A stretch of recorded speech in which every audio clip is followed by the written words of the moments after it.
नहीं, सॉल्यूशन का मतलब है चीनी पानी से, चीनी और पानी का मिक्सचर हो गया सॉल्यूशन। होमोजेनियस मिक्सचर कहते हैं, है ना। और केमिस्ट्री में थोड़ा बात करें तो benzene toluene, chloroform acetone, benzene naphthalene, heptane octane, है ना। इस तरह का मतलब कि लगेगा, लेकिन वो सब जैसे चीनी और पानी देख रहे हैं वैसे ही सॉल्यूशन है। That is they are the homogeneous mixture, है ना। सॉल्यूशन कहने का मतलब है होमोजेनियस मिक्सचर, चाहे वो हेप्टेन ऑक्टेन मिले, चाहे चीनी पानी मिले, चाहे बेंजीन में टॉलिन मिले।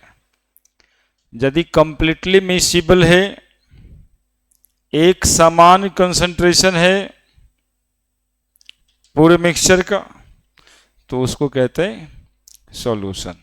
ठीक है, होमोजेनियस मिक्सचर। तो पहला बात सॉल्यूशन के लिए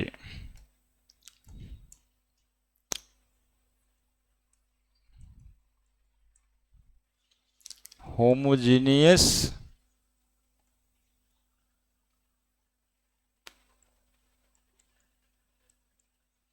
mixture two non reacting substance इसमें मिलता है।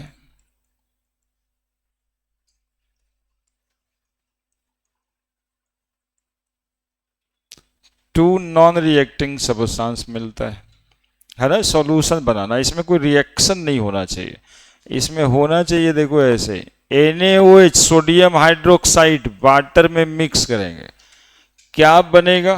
नहीं, कुछ नहीं। सोडियम हाइड्रोक्साइड बेस है और वाटर में मिक्स करेंगे तो NaOH एक्वस, बस हो गया सॉल्यूशन, है ना। पानी में NaOH मिल गया, इस तरह की बात होनी चाहिए, रिएक्शन नहीं होना चाहिए। होमोजेनियस मिक्सचर में दो सब्सटेंस ऐसे मिलते हैं जिसमें two non reacting substance mix करता है। आ जाओ कॉपी कलम पे तुम लोग, धीरे धीरे मन बनेगा, है ना।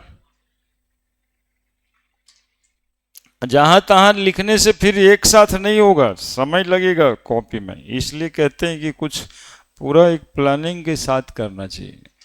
वन शॉट रिवीजन हम हर चैप्टर का ही कराएंगे, तो वो होना चाहिए कि शॉर्ट नोट्स अपना बना रहे, सर कितना बता दिए थे, कुछ छूट तो नहीं गया, इस तरह का कुछ। अब डिटेल में जिस बात को 5-7 क्लास में बताएंगे उसको आज एक ही क्लास में बताएंगे, यही मकसद होता है वन शॉट रिवीजन का।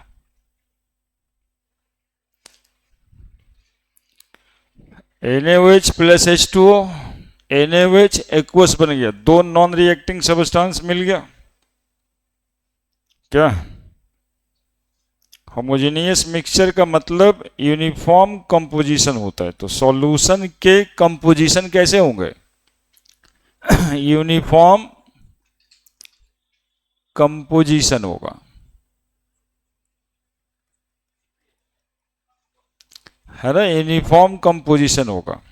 जैसे 1 मोलर कहा जाए तो सॉल्यूशन का कंसंट्रेशन 1 मोल पर लीटर ही होना है, ऐसा नहीं कि सॉल्यूशन में जो ऊपर था उसका 1 मोलर गिलास में और सॉल्यूशन के नीचे जो बैठा हुआ था उसका 1.5 मोलर हो जाए, ऐसा नहीं होना है। पूरा सॉल्यूशन 1 मोलर ही होना चाहिए। दो कंपोनेंट होते हैं सॉल्यूशन के। हाँ, और एक बात कर दें, फिजिकली सॉल्यूशन में दो कंपोनेंट जो होंगे सॉल्यूट सॉल्वेंट के, वो एयर भी एग्जाम्पल है सॉल्यूशन का, तो ऑक्सीजन नाइट्रोजन भी तो सॉल्यूशन है, यानी कि दोनों कंपोनेंट गैस भी हो सकते हैं।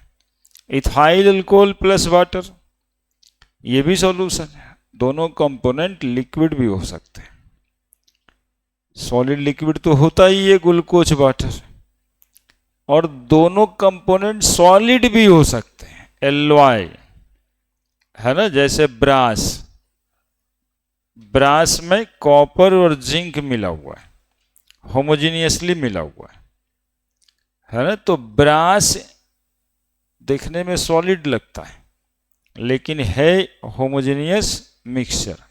तो सॉल्यूशन के एग्जांपल वो भी है, यानी कि solution can be form physically liquid in liquid, solid in solid और गैस इन गैस, है ना। और फिर तीनों भी आपस में मिक्स करेगा, सॉलिड लिक्विड भी है ना, सॉलिड गैस भी, लिक्विड लिक्विड तो हो ही रहा है, लिक्विड सॉलिड भी, मतलब फिजिकली तीनों स्टेट में।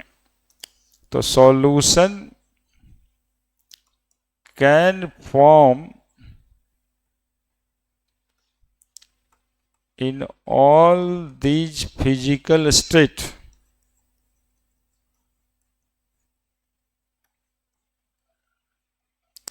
सॉलिड यानी सॉलिड सॉलिड हो गया, लिक्विड यानी लिक्विड लिक्विड हो गया,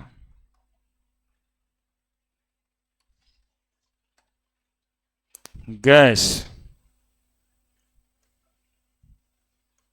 गैस गैस, है ना। अब तुरंत में एग्जाम्पल चाहिए तो गैस में एयर याद रखना, लिक्विड लिक्विड में इथाइल अल्कोहल प्लस वाटर याद रखना, सॉलिड में एलवाई कॉपर प्लस जिंक, क्या बन जाएगा ये, ब्रास याद रखना। ठीक है, तो तुरंत मेंटल सपोर्ट मिल जाएगा उस एग्जाम्पल से। नहीं तो ये सॉलिड सॉलिड वाला ना जनरली बच्चों को फंसाता है कि सॉलिड सॉलिड कैसा सॉल्यूशन होगा। एक तरफ सॉल्यूशन भी कह रहे, एक तरफ सॉलिड सॉलिड भी कह रहे।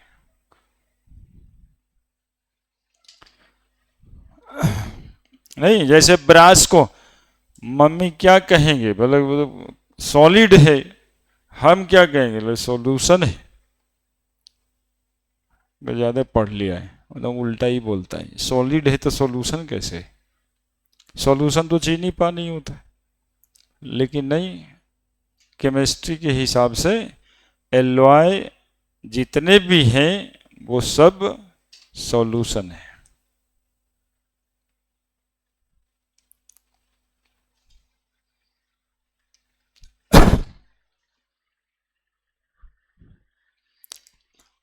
हाँ, जगह बचा हुआ था ना, इसलिए इस बात को ऐड कर दी। इतना बच गया था इसलिए जोड़ दिए।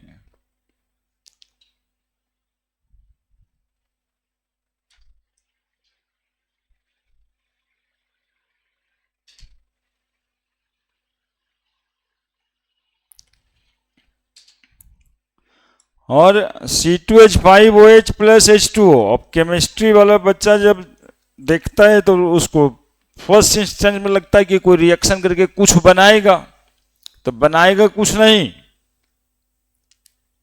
दोनों कुछ बनाएगा क्या, C2H5OH एक्वस है ना। इसको देखिएगा, केमिस्ट्री में एनर्जी जो इमिट होता है, रिलीज होता है या एब्जॉर्ब होता है, उसको इंथैल्पी ऑफ सॉल्यूशन कहते हैं। सॉल्यूशन बनाएगा, यही काम है। ऐसे नहीं कि वो ऐसे ही लिखा हुआ है, वो प्रोसेस है, वो इंथैल्पी ऑफ सॉल्यूशन कहलाता है ना, जो अमाउंट ऑफ एनर्जी रिलीज या एब्जॉर्ब होता है इसमें। हो गया, बढ़े। Component of solution, component of solution में दो कंपोनेंट होते हैं सॉल्यूशन के, जो आप लोग खूब अच्छे से जानते हैं। एक होता है सॉल्यूट और दूसरा होता है सॉल्वेंट।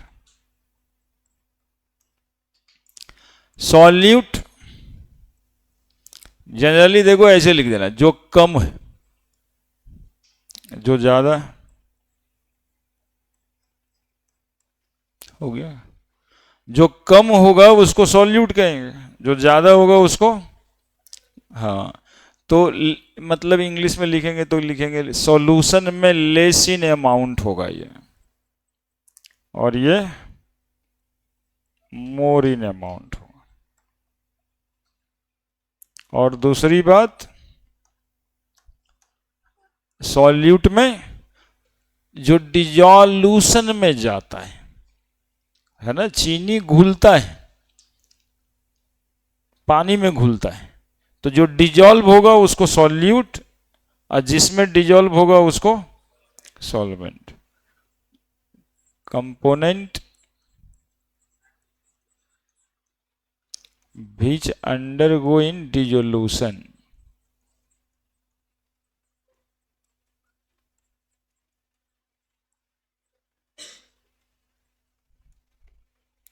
component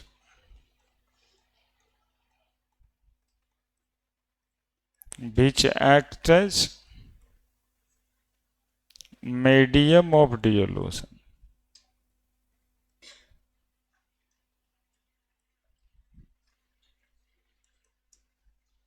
है ना। वैसा कंपोनेंट जो मीडियम ऑफ डिसोल्यूशन बनेगा वो सॉल्वेंट, और जो डिजोल्व होगा वो सॉल्यूट। ठीक है, देखो कहते हैं ना, चीनी और पानी का, ग्लूकोज और पानी का कॉम्बिनेशन में चीनी हमेशा सॉल्यूट होगा, ज्यादा भी हो गया तो भी सॉल्यूट ही कहेंगे। ग्लूकोज का अमाउंट ज्यादा भी हो गया तो सॉल्वेंट नहीं बनेगा, क्योंकि वो केमिकली एक प्रोसेस में जा रहा है डिसोल्यूशन में। पानी डिजोल्व नहीं होगा चीनी में, चीनी ही डिजोल्व होगा पानी। ठीक है, अब जहां पे कह देगा चीनी ज्यादा है पानी कम है, बताओ सॉल्यूट सॉल्वेंट कौन है।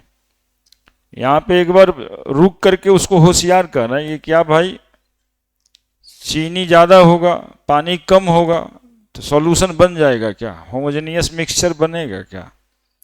एक बोरा चीनी एक बाल्टी पानी में घुला दोगे क्या, बोलो। चीनी ज्यादा, एक बोरा चीनी और एक बाल्टी पानी, तो चीनी पे छिटका ही जा सकता है ना कि होश में आ जाओ, थोड़े घुल जाएगा वो नहीं। तो जब भी वो घुलेगा तो उसका अमाउंट कम ही रहेगा।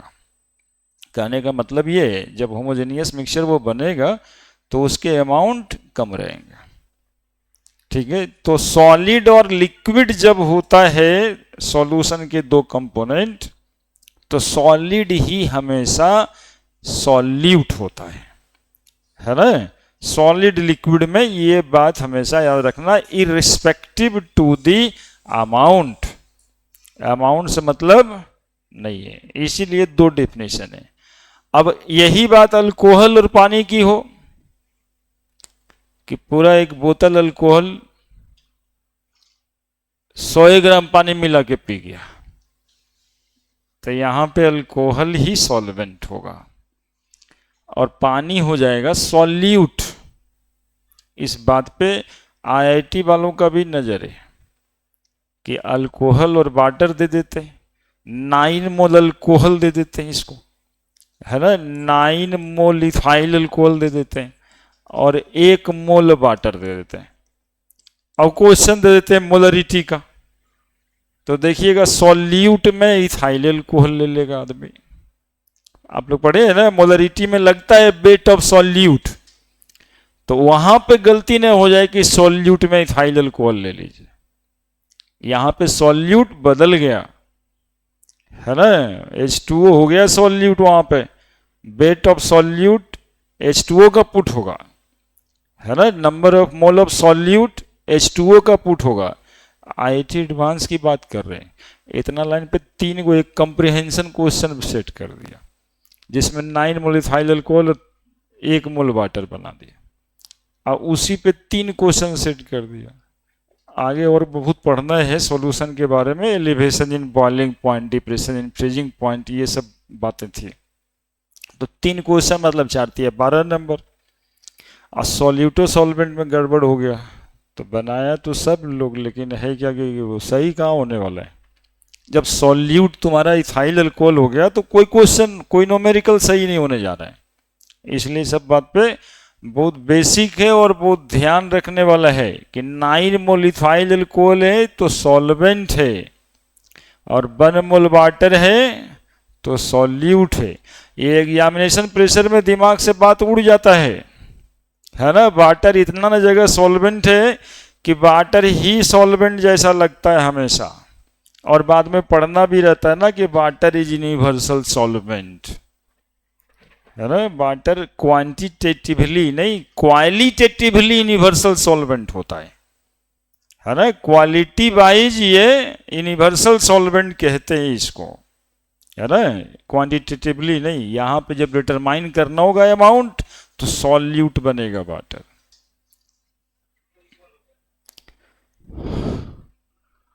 दोनों इक्वल हो गया तो वाटर सॉल्वेंट होगा, है ना। दोनों इक्वल हो गया तो वाटर सॉल्वेंट होगा।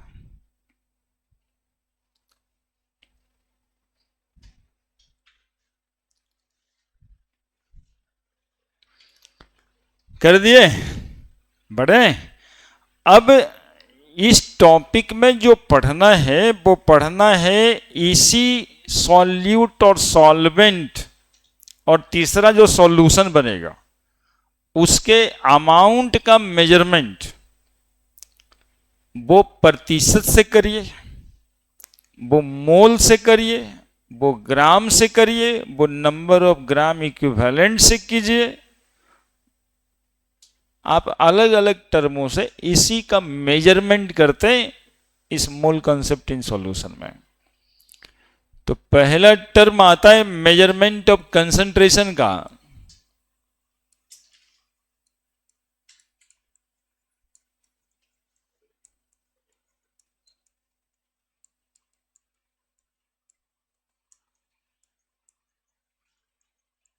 Of solution.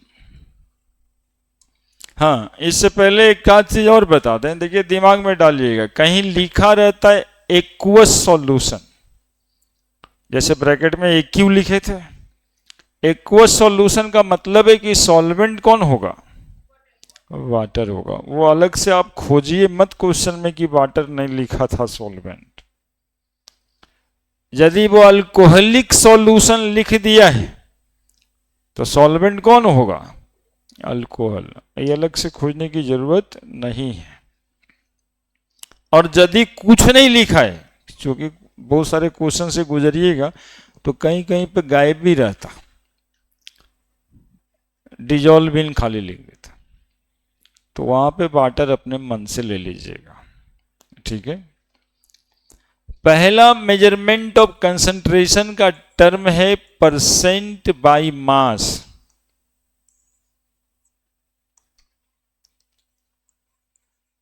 Percent by mass.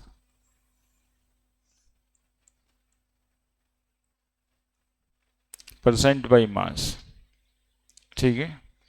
और ये प्योर मैथमेटिकल शब्द है, बस वन शॉट कर रहे हैं, डिफिनीशन नहीं लिखेंगे। Weight of solute by weight of solution. लो, तुम लोगों के लिए गलती से बचने के लिए ऐसा लिख देते हैं, गलत ना हो गई कभी। Wait of solute plus weight of solvent into 100। और कुछ होता है क्या इसमें? अरे यही गलती नहीं होता है, वेट ऑफ सॉल्यूशन लिखना रहता है, आप सॉल्वेंट लिख देते हो, है ना। गलती तो यही होता है कि लिखना रहता है सॉल्यूट सॉल्वेंट दोनों का वेट, लिख देते हो खाली सॉल्वेंट का वेट, तो अब नहीं होगा। परसेंटेज W बाई W,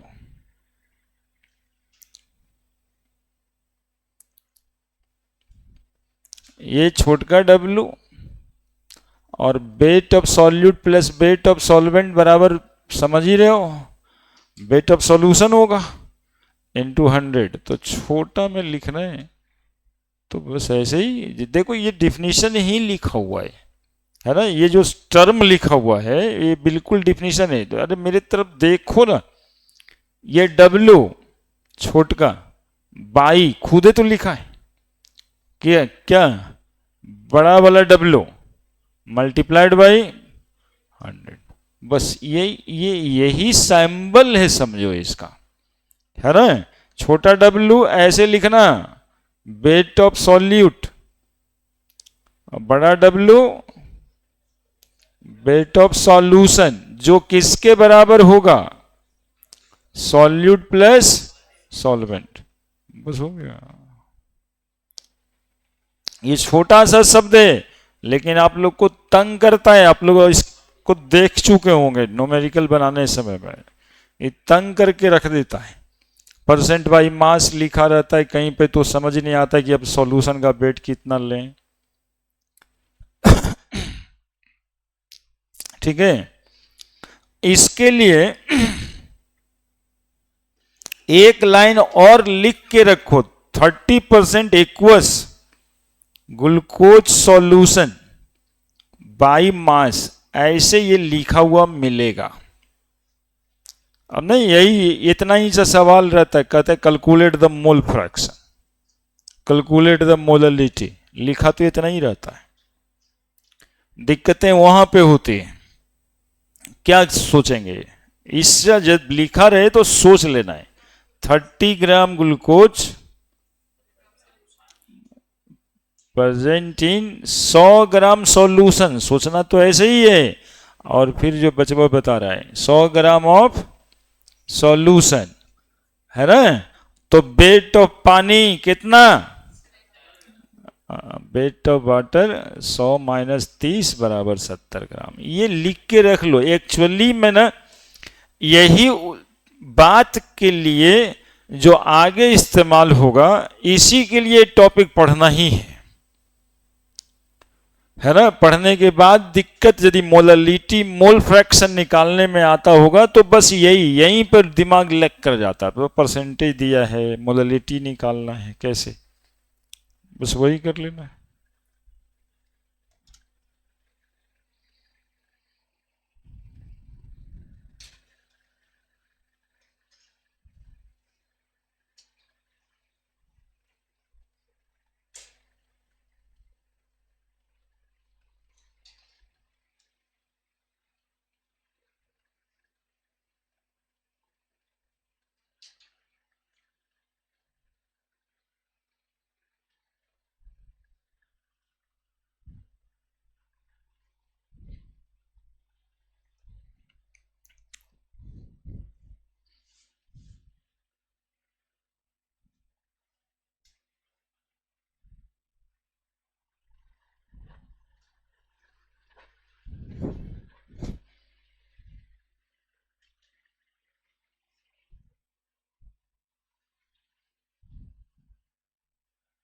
हो गया। नेक्स्ट लिख दिया कि बचा था अभी,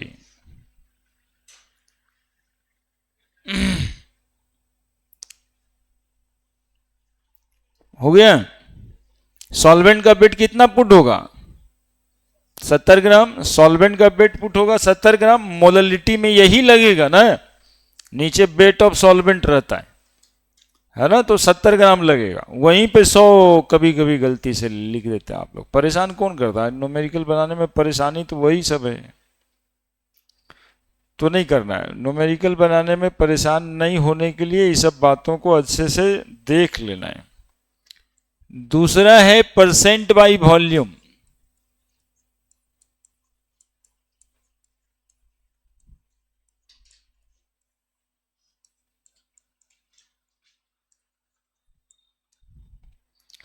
और परसेंट बाई वॉल्यूम बराबर होना है weight of solute by volume of solution into 100। ठीक है, शॉर्टकट में परसेंटेज W बाई V बराबर छोटका W बाई V गुना 100 हो गया, है ना। यहां पे वॉल्यूम कितना ml, मतलब वॉल्यूम कितना, किसका, सॉल्यूशन का, ml में लेना है ना, 100 ml में, लीटर में नहीं लेना है, ml में लेना है ना। 30 ml मतलब 30 ml, 20 लिखा रहे तो 20 ml, लाइक दैट, लीटर में कन्वर्ट नहीं करना है।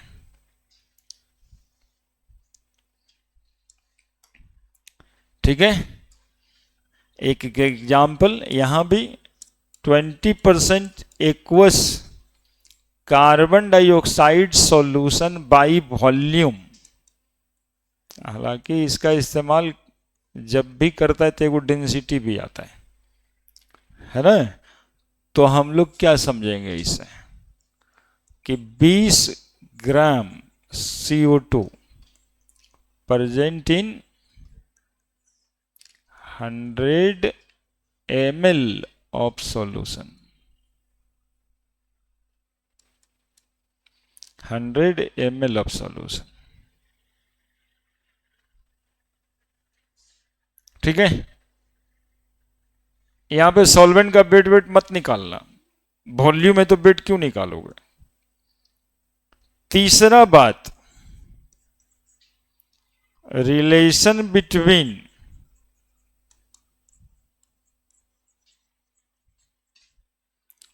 Percent by wait and percent by volume.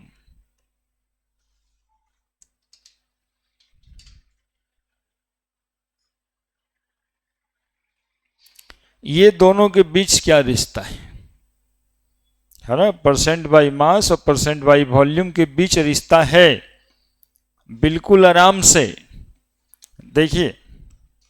देखिए, एक बात तो आप जानते हैं कि वॉल्यूम यदि लिखा जाएगा किसी भी सबस्टांस का, तो वॉल्यूम ऑफ सॉल्यूशन बराबर क्या लिखेंगे हम, wait of solution by density लिखेंगे, नहीं लिखेंगे क्या, weight by density of solution, पूरा लिख रहे हैं, सैंपल नहीं लिख रहे हो, आपकी गलतियां की वजह से।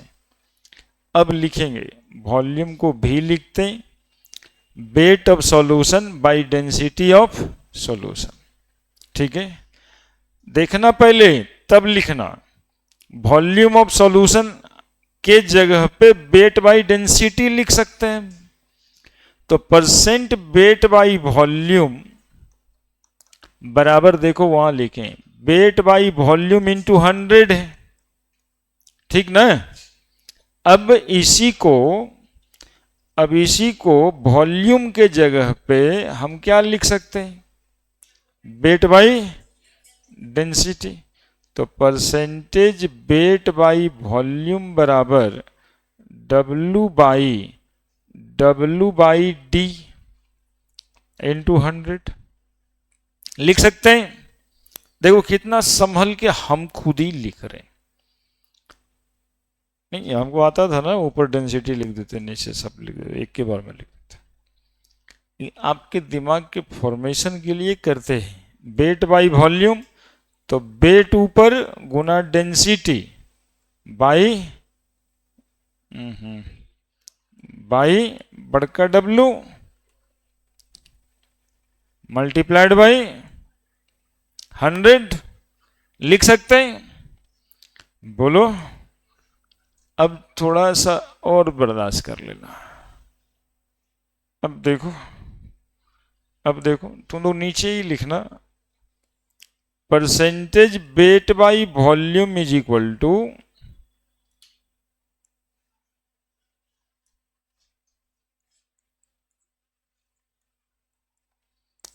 वेट बाई वेट गुना 100 गुना डेंसिटी भी लिख सकते हैं। और अभी अभी पढ़ा था ना तुम लोग, ये पढ़ा था ना, वेट बाई वेट गुना 100, पिछला बोर्ड पे देखो दिखा देते हैं, वेट बाई वेट गुना 100। तो percent by volume is equal two percent by mass Guna density. इस रिलेशन को अच्छे से रखना याद, ये काम आता है आगे, है ना। न्यूमेरिकल जो एक पेज में बनेगा वो एक लाइन में बनेगा, इसके पावर से, है ना। इसमें पावर है परसेंट वेट बाई वॉल्यूम बराबर percent by mass Guna density.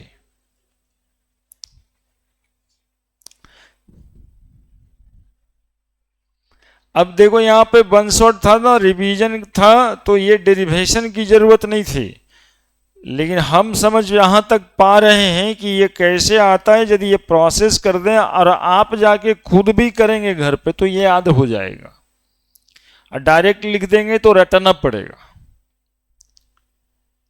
तो नहीं रटने के लिए वो काम किए।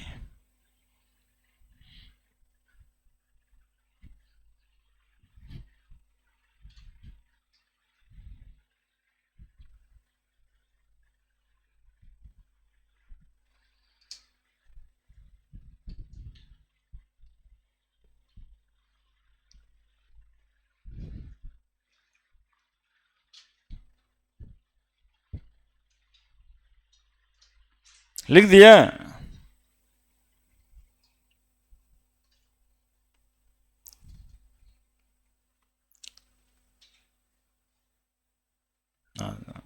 समझने के टाइम में समझना, लिखने के टाइम में लिख देना। लिखना थोड़ा फास्ट, इन्हें कि उसके वजह से लिखते ही रहे, समझाते हैं सर तो लिखते ही रहे।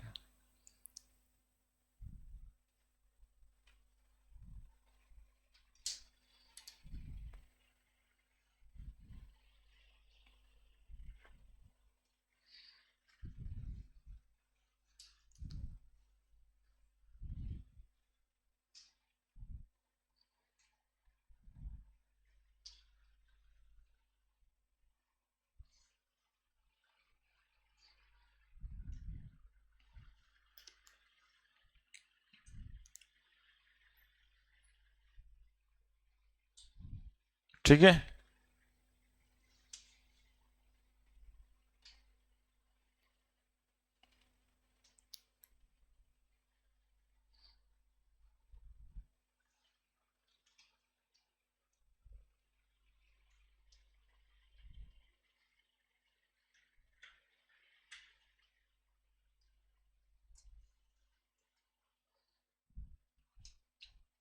बढ़िया।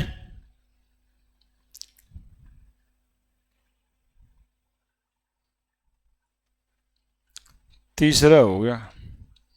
सिमिलरली चौथा है वॉल्यूम बाई वॉल्यूम। कहीं किताब में लिखा रहता है परसेंट वॉल्यूम बाई वॉल्यूम, हालांकि इसका कॉन्सेप्ट पे क्वेश्चंस बहुत कम दिखा है, कहीं पे दिखता नहीं है, लेकिन कोई कोई किताब वाला लिख के रखा है volume of solute by volume of solution.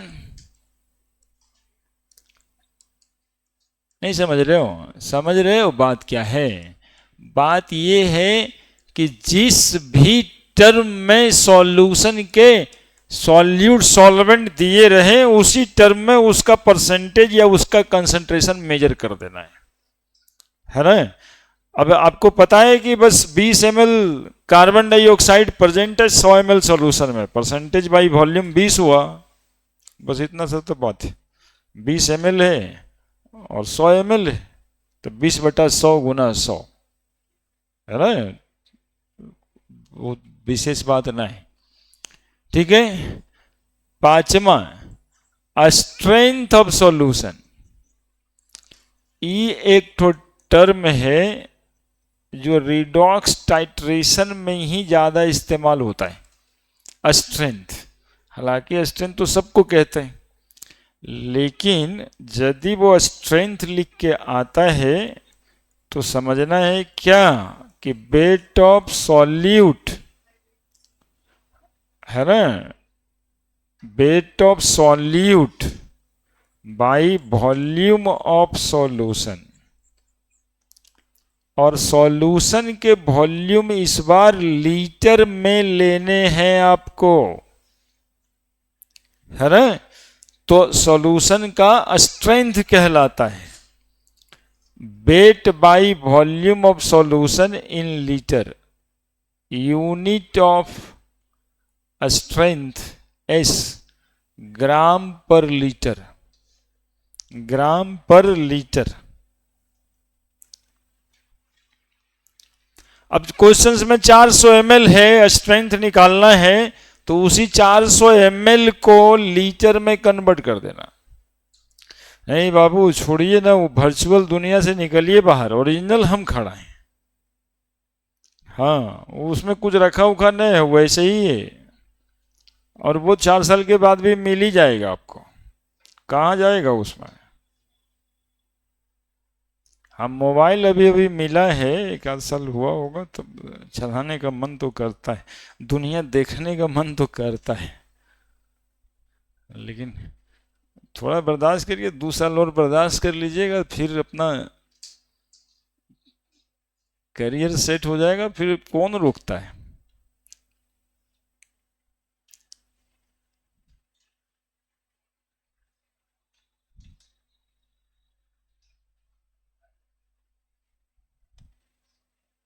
नहीं पहुंचना वहां तक है ना कि घर में वो रोबोट रखिए, खाली मुंह से बोलिए पानी लेते आओ, अब मुंह खोलो पानी पिला दो, बस हो गया।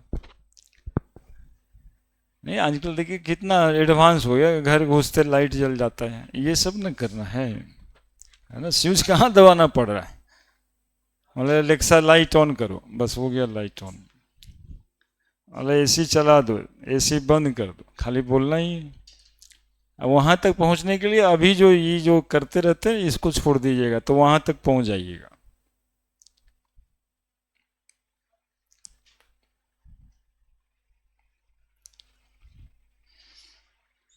6 नंबर लीटर में ही होता है, ml में आएगा तो खुद ही सेंस है आपको, नहीं तो लीटर ml होता ही रहता है। स्ट्रेंथ के बाद छठा टर्म हम लोग यहां पे ppm बना लेते हैं, ठीक है, ppm पार्ट पर मिलियन।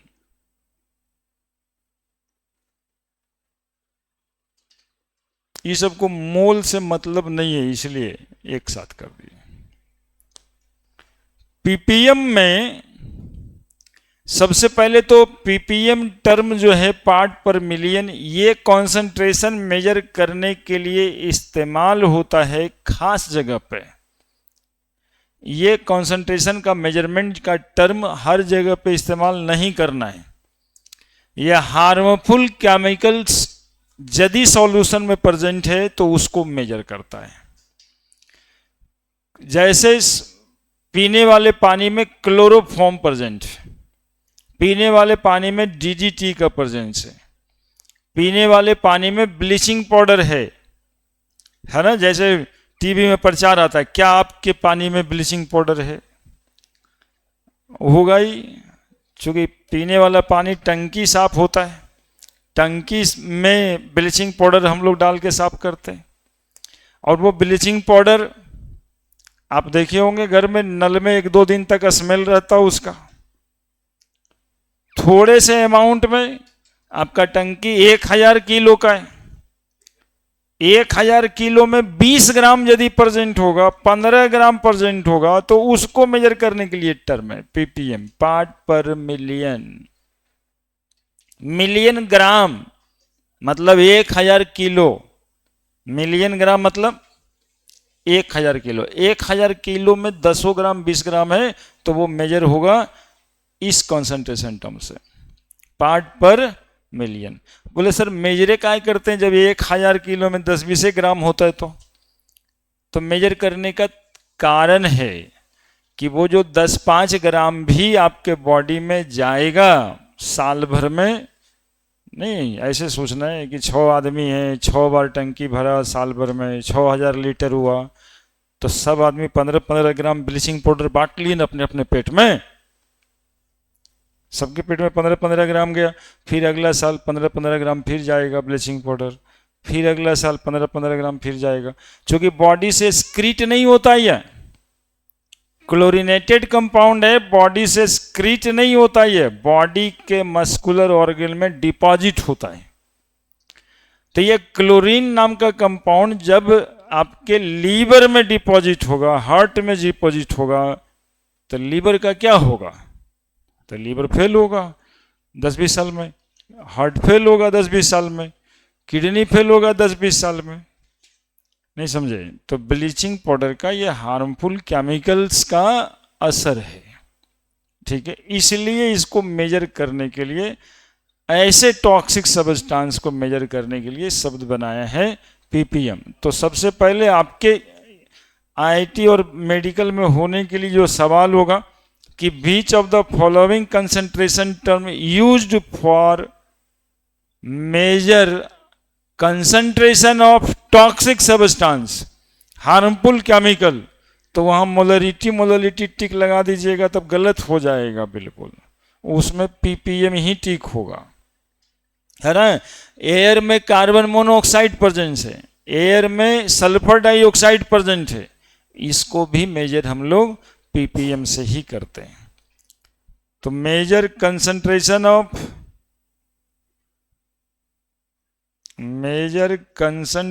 ऑफ हार्मफुल केमिकल,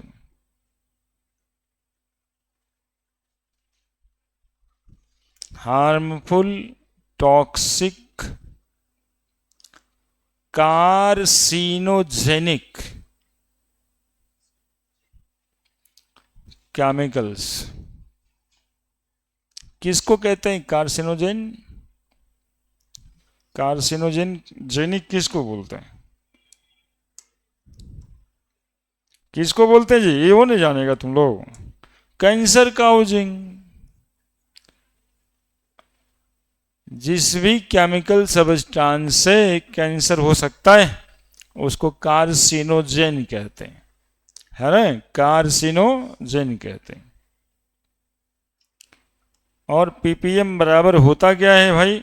तो बिल्कुल आसान, wait of solute W bye weight of solution, बड़ा वाला W,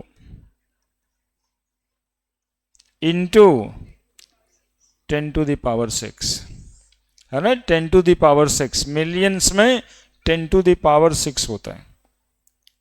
और पीपीएम बराबर यदि परसेंट बाई मास से रिलेट कीजिएगा इसको, तो 10⁴ आ जाएगा, है ना। 2 शून्य परसेंट में है ना, 100% में है, तो 10⁶ घट के 10⁴ हो जाएगा, है ना। तो पीपीएम और परसेंट बाई मास की रिलेशन हो गया यहाँ।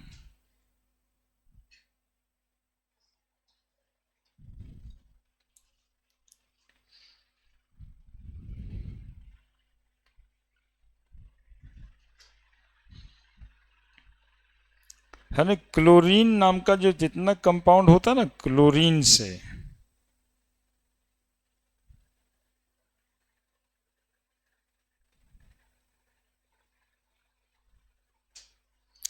वो सब कंपाउंड हार्मफुल होता है।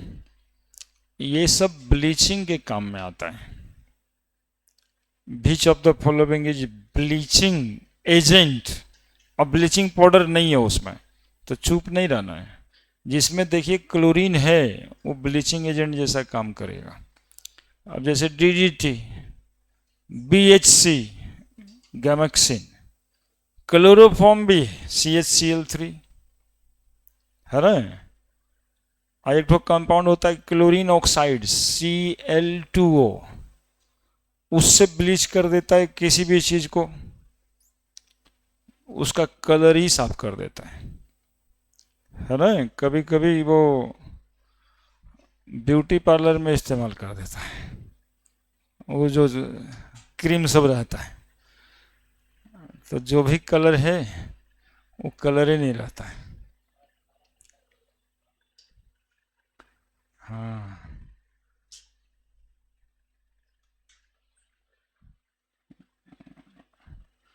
तो उससे एकदम बचना है। वो कलर खराब कर देगा। होली में कपड़ा साफ करने के लिए वो एक्चुअली में बना था, लेकिन वहां भी वो सूटेबल नहीं है ना, क्योंकि जो कपड़े का कलर है वो भी उड़ा देगा।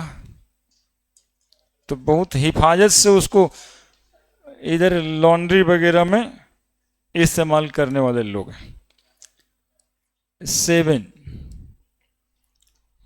7 में हम ले लेते हैं मोललिटी को। अब देखो ये पहला केमिस्ट्री का टर्म आया मोललिटी, इसको स्मॉल m से लिखते हैं, है ना, स्मॉल m से लिखते हैं मोललिटी। मोललिटी एक्चुअली में सॉल्यूशन का number of mole of solute per unit weight of solvent होता है। सॉल्यूट का नंबर ऑफ मोल को डिवाइड कर देते हैं सॉल्वेंट के वेट से, तो मोललिटी निकल जाता है। मात्र इतना ही आसान है ये। मोललिटी किसको कहते हैं? तो number of mole of solute n by weight of solvent, weight of solvent. और देखो केजी में तो आपके सपोर्ट के लिए हम लोग लिखते हैं, केजी में ही होना चाहिए, नहीं एसआई यूनिट तो केजी ही है, तो हमेशा केजी में होना चाहिए। तो वेट ऑफ सॉल्वेंट किस चीज में? केजी में। यूनिट क्या हो गया? मोललिटी का यूनिट क्या हो गया? मोल पर केजी, मोल पर केजी। ठीक है, सॉल्वेंट का वेट लगेगा इसमें, सॉल्यूशन का वेट नहीं लगेगा, है ना। सॉल्वेंट का ही वेट लगाना है, सॉल्यूशन का वेट नहीं लगाना है। अब इसमें जो तुम लोग को दिक्कत होगा सॉल्वेंट का वेट में, वो पानी करेगा। वो वाटर जो है कभी कभी 500 ml वाटर लिख देगा, ml में लिख देगा, अब वो वॉल्यूम है। लेकिन पानी में वॉल्यूम, पानी का वॉल्यूम और पानी का वेट दोनों बराबर होता है, क्योंकि उसकी डेंसिटी 1 kg पर लीटर होता है या 1 ग्राम पर ml होता है।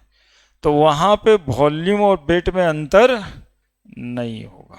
ठीक है, वेट ऑफ सॉल्वेंट किस चीज में? केजी में। यहीं पर लिख देंगे एक लाइन, 500 ml वाटर बराबर 500 ग्राम वाटर। जनरली ये सब के न्यूमेरिकल बनाने में क्या होता है, बच्चा क्या कहेगा क्वेश्चन बना के? हम सर ना सॉल्यूशन का वेट पुट कर देते, गलती हो गया। नहीं करिएगा, इसी के लिए सवाल भी आता है, सॉल्वेंट का वेट ही लगेगा, सॉल्यूशन से सॉल्यूट का वेट घटा लीजिएगा। तो मोललिटी बराबर number of mole by solvent का वेट केजी में। ठीक है बच्चा, मोललिटी बराबर नंबर ऑफ मोल को हम लोग वेट बाई मॉलिक्यूलर वेट लिख सकते हैं, बाई सॉल्वेंट का वेट केजी में, सॉल्वेंट का वेट केजी में। क्या? तो जरा बताओ, मोललिटी बराबर लिख सकते हैं क्या हम लोग? वेट बाई मॉलिक्यूलर वेट, और सॉल्वेंट का वेट यदि ग्राम में लेना होगा तो ऊपर क्या कर देंगे? हाँ, तब सॉल्वेंट का वेट यहाँ पे ग्राम में ले लीजिएगा।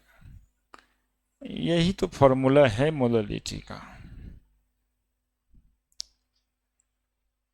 W क्या है? Weight of solute. बड़ा वाला M क्या है? मॉलिक्यूलर मास या मॉलिक्यूलर वेट ऑफ सॉल्यूट। और बड़ा वाला W वेट ऑफ सॉल्वेंट, है ना। यहां पे तो यही है।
ठीक है। और मोललिटी बराबर क्या, एक और फॉर्मूला लिख सकते हैं हम लोग, N by N A Avogadro number, नहीं तो मोललिटी बराबर हो जाएगा एन बाई एन ए, लिख देना, इंटू सॉल्वेंट का वेट ऊपर में क्या लिख देंगे 1000, कहीं पे जगह रहे तो ये पार्ट भी ऐड कर दीजिए। एन हो जाएगा नंबर ऑफ पार्टिकल और एन ए हो जाएगा एवोगाड्रो नंबर।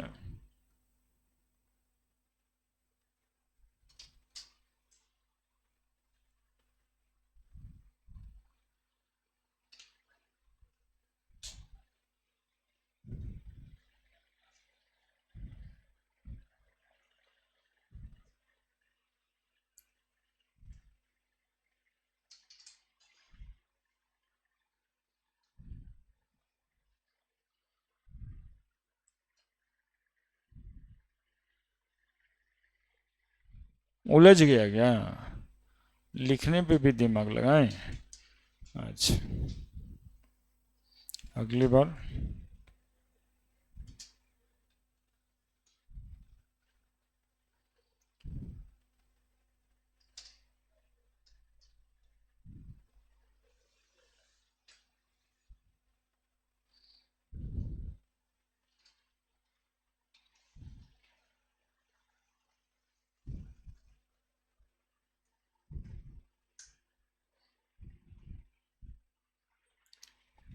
बढ़े। हो गया मोडलिटी में, और क्या जानना है, बस इतना ही।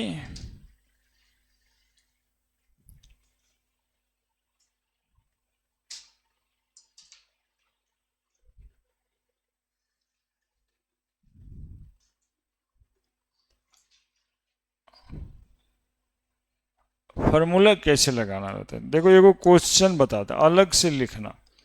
20 gram 20% NaOH aqueous solution by mass, calculate its molality, अलग से लिख लेना, चाहे कॉपियां लाइव किया होगा, पीछे पलट के बता दो आंसर। केवल जस्ट आप यूज करें, कैसे करेंगे फॉर्मूला का, इसके लिए। अब इसमें दो टर्म पढ़ने की जरूरत पड़ गई ना, 20% बाई मास है और निकालना है मोललिटी। मेन तो वहीं पे प्रॉब्लम आता ना, क्वेश्चन में नहीं बनता। हम लोग रिवीजन कर क्यों रहे हैं, वो क्वेश्चन में बनाने के लिए।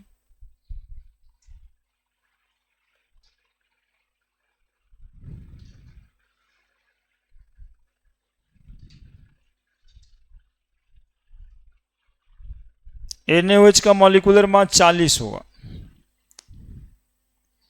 NaOH का मॉलिक्यूलर मास 40, सोडियम का 23 होता है, ऑक्सीजन का 16 और एक 40।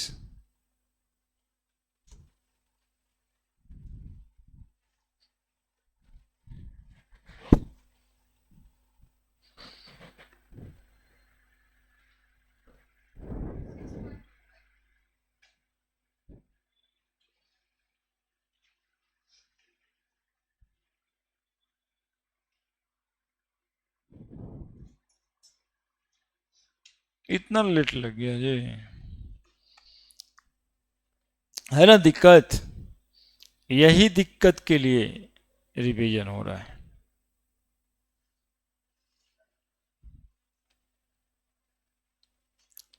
मतलब क्या महसूस कर रहे हैं कुछ लोग जिनसे नहीं बन रहा है, वो बताएंगे क्या महसूस हो रहा है, कैसे बना दें। 20% है तो 20% का मतलब समझ जाएंगे ना, है ना। हम लोग को बैक करना पड़ेगा कि 20% का मतलब सर बताए थे कि 20 ग्राम सॉल्यूट 100 ग्राम सॉल्यूशन में प्रेजेंट है, तो सॉल्यूट आने NaOH हो गया 20 ग्राम, सॉल्यूशन है 100 ग्राम, तो 100 ग्राम में 20 ग्राम सॉल्यूट है, तो सॉल्वेंट का वेट हो गया 80 ग्राम। नहीं, तो सॉल्वेंट का वेट जहां पुट करना है वहां 80 और सॉल्यूट हो गया 20, मॉलिक्यूलर मास है 40। तो अब क्या देखना है, एकदम रुक करके हम बहुत जल्दी बोल देते हैं क्या।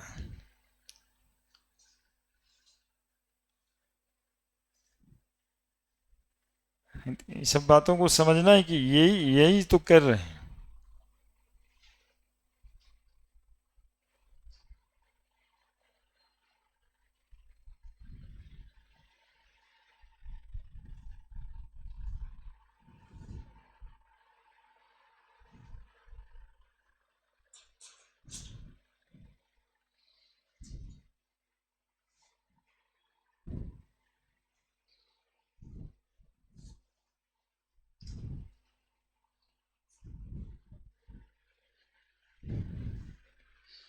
क्या बना दिया क्या, बना दिया। हम्म हम्म हम्म तो 20 ग्राम NaOH सॉल्यूशन बाय मास लिखा था ना, इसी का मतलब समझ जाएंगे, यही इसी के लिए इतना समय दे रहे हैं कि 20 ग्राम सॉल्यूट NaOH क्या है, तो सॉल्यूट है present in 100 gram of solution.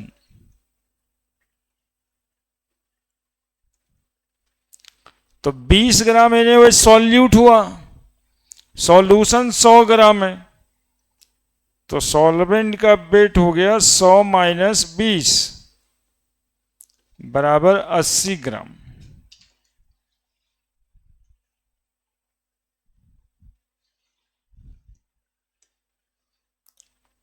तो मोललिटी निकालना है।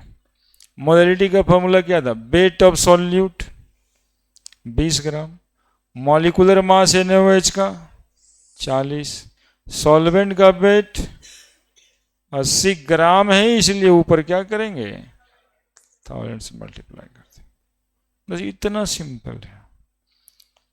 20 2 से कट जाएगा 40, ये 2 500 से कट जाएगा,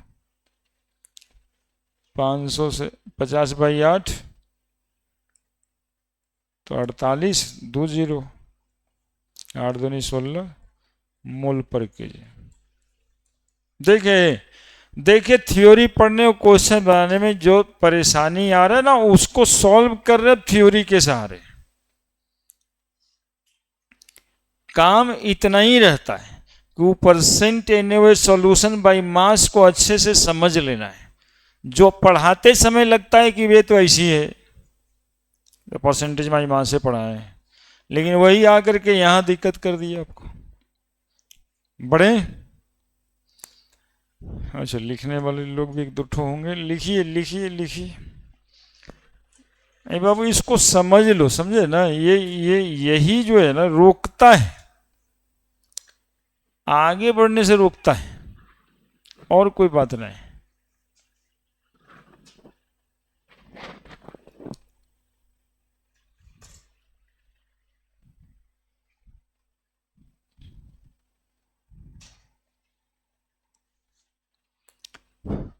नेक्स्ट है, क्या नंबर था, 8वां है ये, मोल फ्रैक्शन।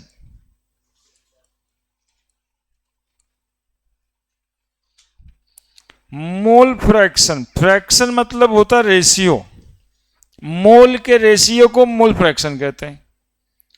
मोल फ्रैक्शन मोल के रेशियो को कहते हैं।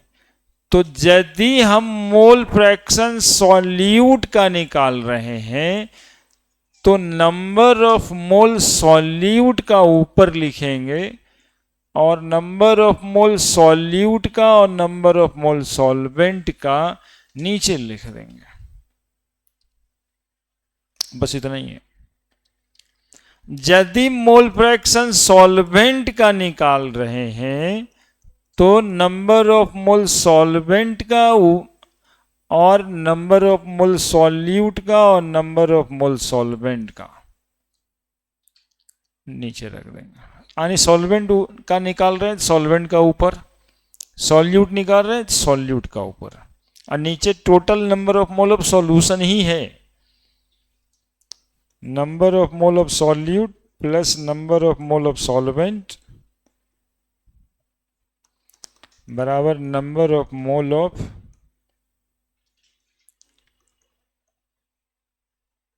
सॉल्यूशन।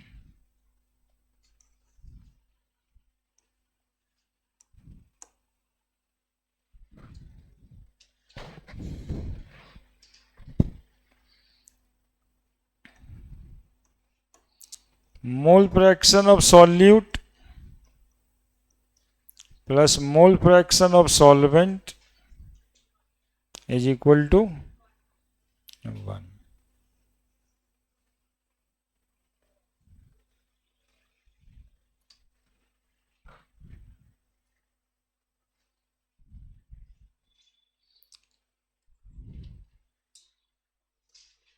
और ये फ्रैक्शन है तो यूनिट लेस क्वांटिटी होता है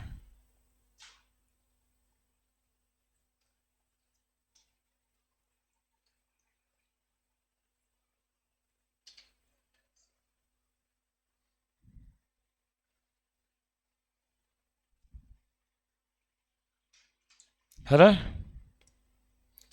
मोल फ्रैक्शन कैसा क्वांटिटी है, यूनिट लेस। फ्रैक्शन का सम हमेशा 1 होता है, चाहे कोई नंबर का फ्रैक्शन कर लो चाहे मोल का फ्रैक्शन कर लो, फ्रैक्शन का सम कितना होता है।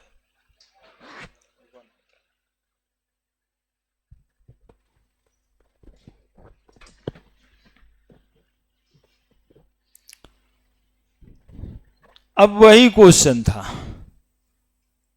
20% aqueous NaOH solution by mass, calculate mole fraction of NaOH।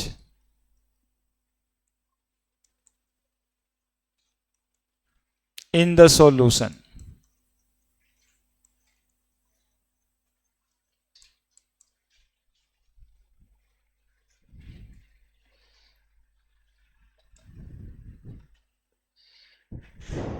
क्या करोगे एकदम समय।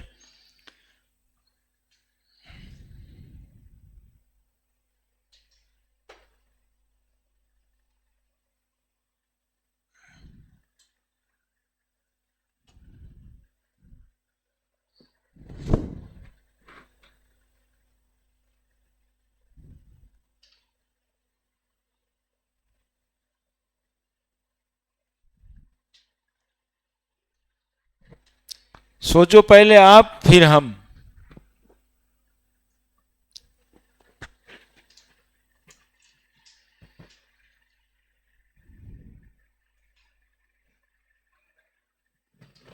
बन भाई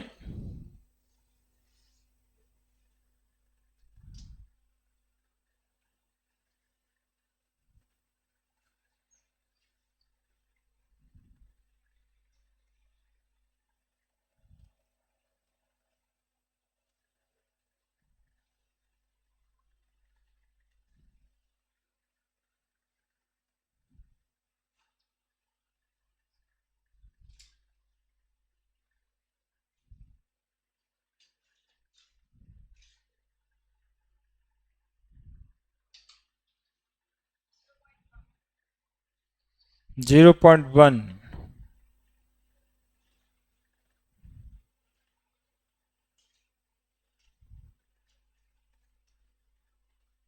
कितना है आपका? 0.1।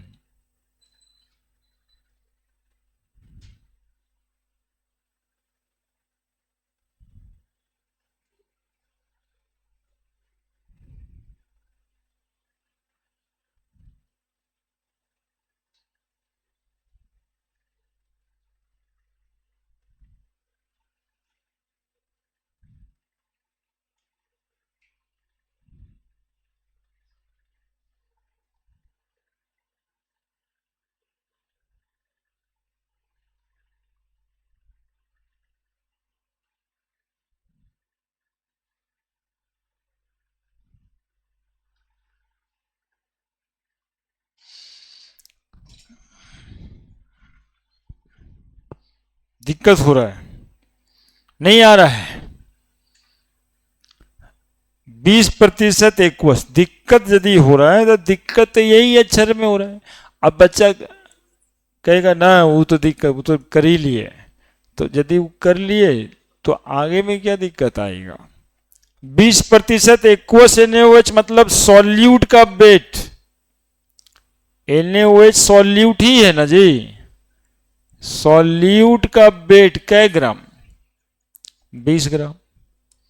सॉल्वेंट का वेट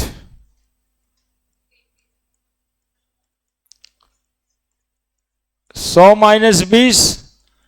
100 ग्राम शरबत बनाए सब मिला के तो 80 ग्राम पानी में 20 ग्राम चीनी मिलाया होगा, तभी तो 100 ग्राम बनेगा।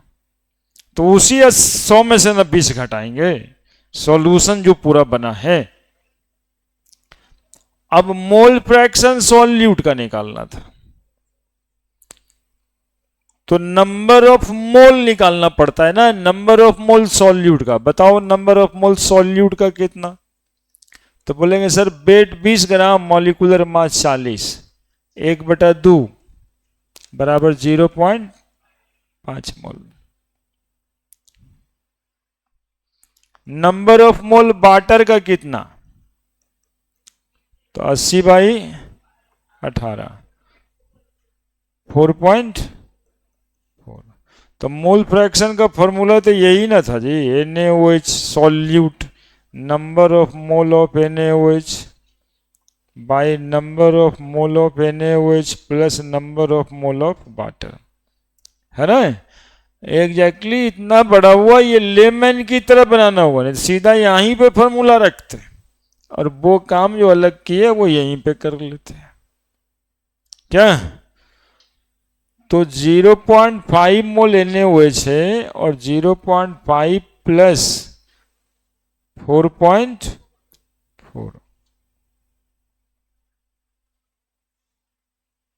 4.9, तो ये 0.1 ही नहीं आएगा, 5 के करीब में तो है, यूनिटलेस होता है। मोललिटी ना और टेम्परेचर, ये दोनों टेम्परेचर इंडिपेंडेंट क्वांटिटी है। मोललिटी भी टेम्परेचर इंडिपेंडेंट है और मोल फ्रैक्शन को भी टेम्परेचर से मतलब नहीं है। बोलो ना, दिक्कत है? किसी को दिक्कत है? दिक्कत है? वो 80 और 20 समझ आ गया ना, अच्छा उतना ही काम ही था।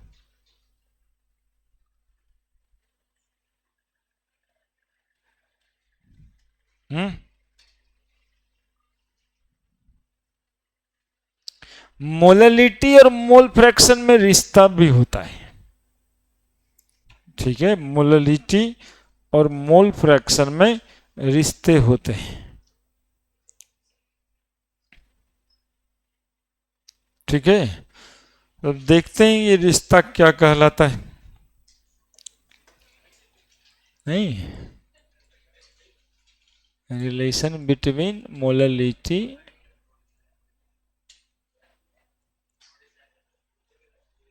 And mole fraction.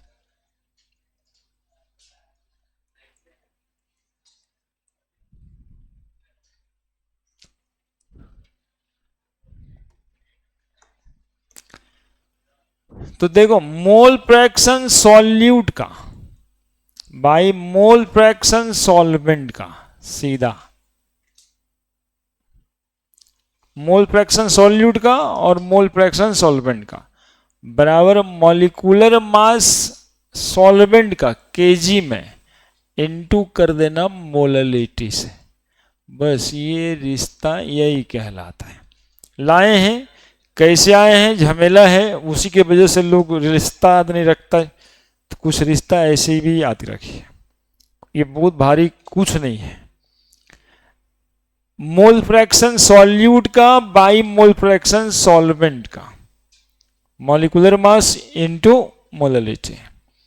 और सॉल्वेंट का नहीं पता रहे तो कोई बात नहीं, मोल फ्रैक्शन सॉल्यूट का 1 माइनस मोल फ्रैक्शन सॉल्यूट का, सॉल्वेंट के मोल फ्रैक्शन को हम लिख सकते हैं 1 minus mole fraction of solute बराबर मॉलिक्यूलर मास केजी में इनटू मोललिटी। 1 मिनट, अब देखो ये थोड़ा आसान रहेगा, यही वाला याद करना, समझे? ये सब याद नहीं करना, मतलब ये सब बना देना। याद करने वाला फॉर्मूला यही है कि मोल फ्रैक्शन सॉल्यूट मोल फ्रैक्शन सॉल्वेंट बराबर मॉलिक्यूलर मास इनटू मोललिटी। अभी चेंजेस तो ला ही सकते हैं, तो क्रॉस मल्टीप्लीकेशन न करेंगे। मोललिटी m, इसको m लिखते हैं बराबर, ये सब एक साथ गुना होता है, मोल फ्रैक्शन सॉल्यूट ऊपर है by 1 minus mole fraction solute into molecular mass into KG. ये हम अपने इंटरेस्ट से नहीं, आपको किताब में लेके जाना चाह रहे हैं। किताब में ये ऐसे ही लिखा हुआ है, कोई अलग नहीं है। मोल fraction solute 1 minus mole fraction solute by molecular मास। यदि आप ग्राम में लिखना चाहते हो तो ऊपर क्या करोगे, 1000 से गुना कर देना। ये रेडीमेड फॉर्मूला आपको किताब में देखने को मिल जाएगा। ये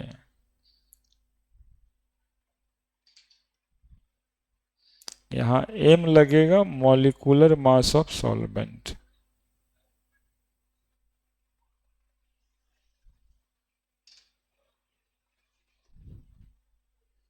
बाकी सब तो लिख ले नहीं। अब ये डायरेक्टली लिखा हुआ लगता है याद करने जैसा, ये लगता है समझने जैसा, इसी वजह से इसको फोकस हम करते हैं। मोल fraction of solute by mole fraction solvent बराबर m गुना m है मॉलिक्यूलर मास सॉल्वेंट का केजी में। जैसे 18 ग्राम वाटर का मॉलिक्यूलर मास कितना ग्राम, 18 ग्राम। तो इस फॉर्मूले में लेना क्या है आपको, 18 गुना 10 टू दी पावर -3 केजी। ये यहीं पे लगा दोगे तो इधर जाने का जरूरत नहीं पड़ेगा, ये सब ई मटेरियल है ना। फार्मूला लिखने का तरीका है, ढेर सारा किताब में अलग अलग तरीकों से लिखा है।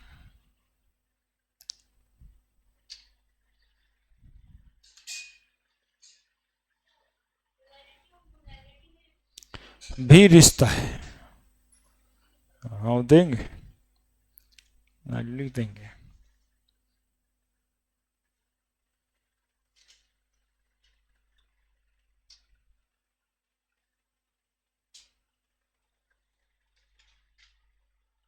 तुमको याद है, जरा बताओ।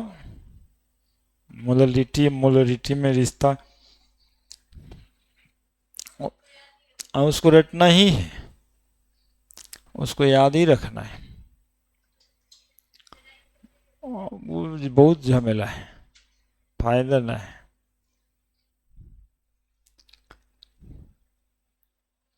तुमको याद है, बताओ।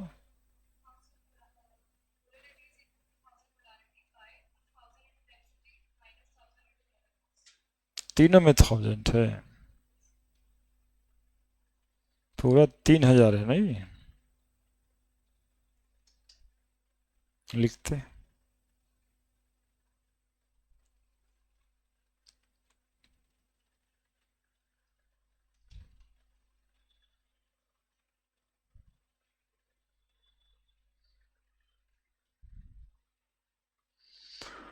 लिखा।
लो एक क्वेश्चन कर लो इस पर, देखो कितना शॉर्ट इंफॉर्मेशन है। ये sample of glucose solution of mole fraction 0.4, molality निकालना है।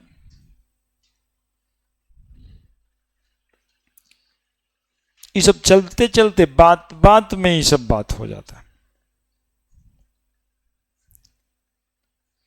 नहीं जैसे कोई बात ही नहीं है वैसे।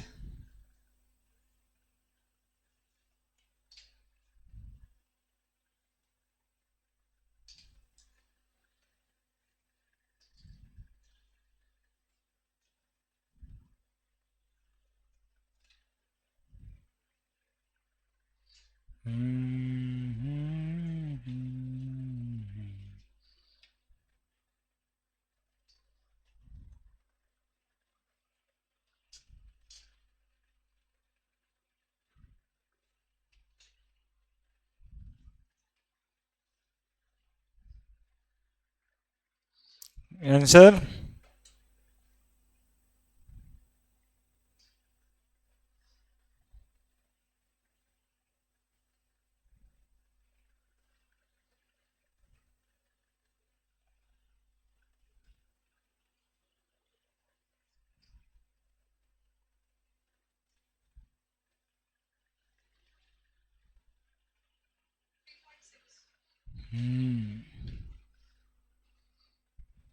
नहीं निकाला जी तुम लोग। अब इसमें क्या देरी है, सब निकालो।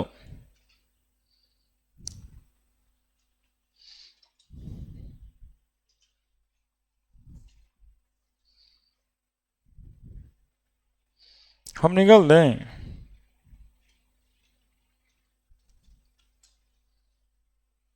हमारा पेज सही है, जितना जगह चाहो उतना जगह मिलता है।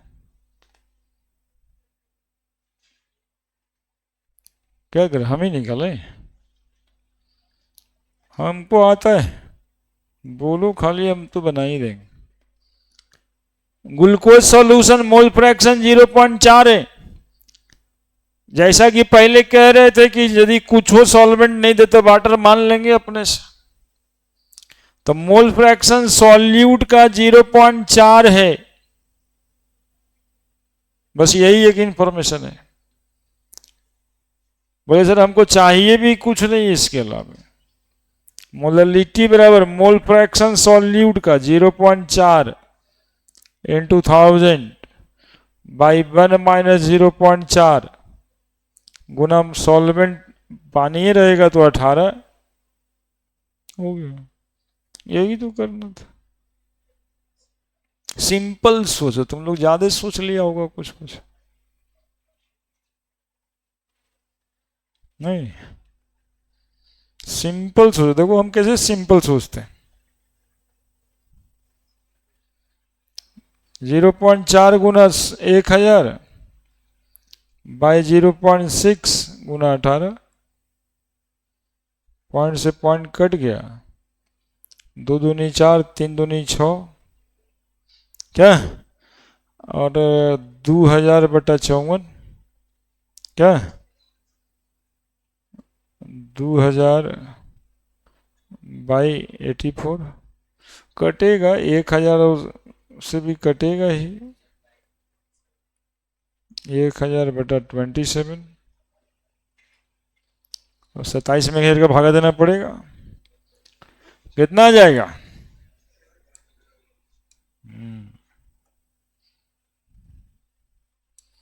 1000 डिवाइडेड बाई 27, 37.03, 37.03 मोल पर केजी, मोललिटी का। अब बताओ, इतना ही छोटा छोटा मेहनत करके आईआईटी मेडिकल का क्वेश्चन बन जाता है, तो काहे इधर परेशान होना है? नहीं,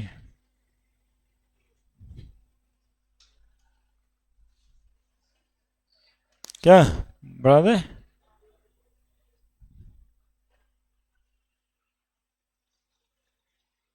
रिवीजन करते रहना पड़ता है, समझे ना? नहीं तो क्या तो सर बताए थे, अरे हाँ झनका तो बनाए थे एक बार, ऐसे हो जाएगा। इसलिए स्टिकी नोट्स वाला चिपकाने वाला सिस्टम 15 दिन में, 20 दिन में। अब हम एटॉमिक स्ट्रक्चर पढ़ाते रहेंगे तो क्या हम मोडलिटी फिर बताएंगे? आप ही को करना होगा, यही तो ड्यूटी है। इसी के लिए डायरी चाहिए बच्चों को, इसी के लिए कैलेंडर चाहिए बच्चे को। नहीं, बचपन से देखते आ रहे हैं कैलेंडर का क्या काम। तो घर में मम्मी दूध का हिसाब कर देती है उस पर कि ये दिन नहीं आया था, ये दिन आया था। बाकी तो और कोई काम ही का नहीं होता कैलेंडर, वो आपके लिए। उसको घेरना आप ही को है कि ये दिन पढ़े थे, ये दिन मोल पढ़ना था, वो दिन ये करना था, ये सब बनाना होगा। पर्सनल डायरी कौन काम का आता है? हम लोग के पास है। जैसे ही सिलेबस में 2-4 क्लास किसी चैप्टर में ज़्यादा लग जाता है तो हम लोग अपने डायरी पे चले जाते हैं, कहाँ से कहाँ जा रहे हैं, 3 क्लास इधर गड़बड़ हो गया, इसको कैसे मैनेज कर देंगे अगले चैप्टर्स में। नहीं मैनेज होगा तो फिर लेट होगा सिलेबस ख़त्म करने में। ये सब बैठ के सोच लेना पड़ता है, तब जाके एक रिक्वायर्ड टाइम पे जितना है सब कुछ पढ़ाना भी है और सिलेबस ख़त्म भी करना है। आप लोग के जैसे सोचें कि अच्छा बरहमा में परीक्षा है ये, तो देखा जाएगा दिसंबर नवंबर में हम लोग का भी हो ही जाए।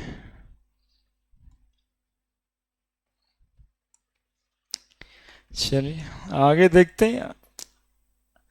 कहीं पर लिख दीजिएगा नोट में, ये सब नहीं जो निकल जाएगा दिमाग से। मोललिटी और मोल फ्रैक्शन दोनों,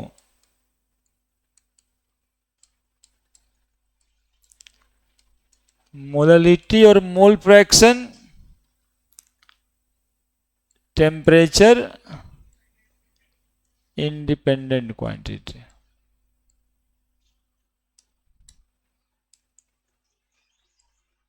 एगो ई चाहे आर छूट गया है, क्या लगाएं? ईज लगाएं कि आर लगाएं? नहीं, कॉमन लगा दें क्या? तो तुम लोग हटा दें, तब क्या लगा देंगे?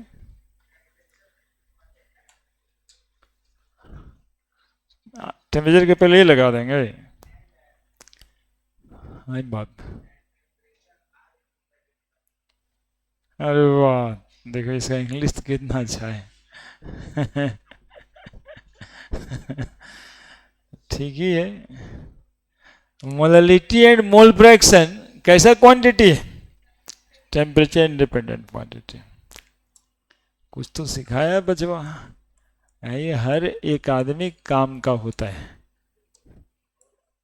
हम तो ऐसे मानते हैं।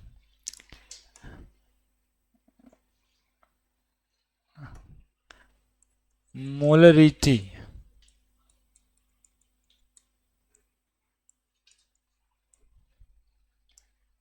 एम,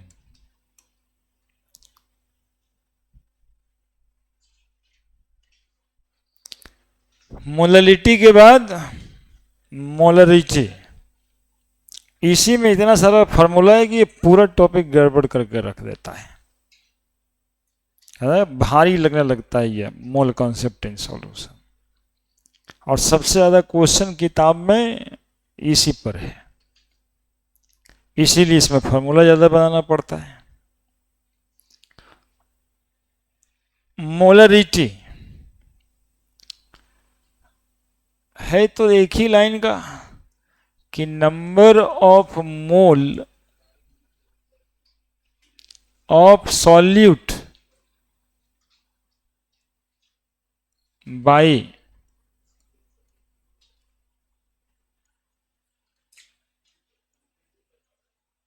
वॉल्यूम ऑफ सॉल्यूशन, किस चीज में? लीटर में। डिफिनीशन तो भाई यही है, इससे ज्यादा कुछ नहीं है। यूनिट मोल पर लीटर, यूनिट मोल पर litre, number of mole of solute by volume of solution. चूंकि सॉल्यूशन के वॉल्यूम पे डिपेंड करता है यह, इसलिए टेम्परेचर डिपेंडेंट है ना। चूंकि अब आप ऑब्जेक्टिव क्वेश्चन से भिड़ने जा रहे हैं, तो which of the following is temperature independent quantity लिखेगा, तो वहां ऑप्शन में ये भाई लोग ही रहते हैं, molarity, mole fraction, molarity, normality, जो मतलब टर्म है जिससे आप कंफ्यूज करोगे वही रहेगा वहां पे। इसलिए हम भी इसको यहां तक खींच के ले आए, और ये टेम्परेचर इंडिपेंडेंट नहीं है, ये टेम्परेचर पे डिपेंड करेगा, क्योंकि ये वॉल्यूम पे डिपेंड करता है, और वॉल्यूम टेम्परेचर पे डिपेंड करता है। समझ रहे हो क्या क्या बोले? वॉल्यूम किस बात पे डिपेंड करता है? टेम्परेचर नहीं, टेम्परेचर बढ़ाओगे तो वॉल्यूम नहीं बढ़ेगा। टेम्परेचर बढ़ा देंगे, सॉल्यूशन सब कुछ ना होता है, खाली तुम लोग चीनी पानी मान के बैठ गया, ग्लूकोज पानी मान के बैठ गया, गैस नहीं होगा। और टेम्परेचर बढ़ाएंगे तो वॉल्यूम बढ़ जाएगा, और वॉल्यूम बढ़ जाएगा तो मोलरिटी अपने आप क्या हो जाएगा? घट जाएगा। तो इस टेम्परेचर पे डिपेंड करेगा, ठीक है।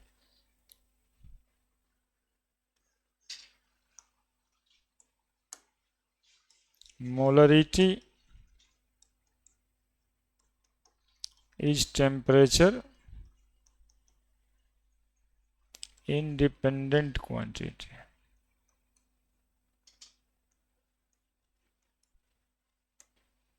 Molarity is temperature independent quantity कि dependent quantity? Temperature dependent quantity. कैसे डिपेंड करता है टेम्परेचर पे?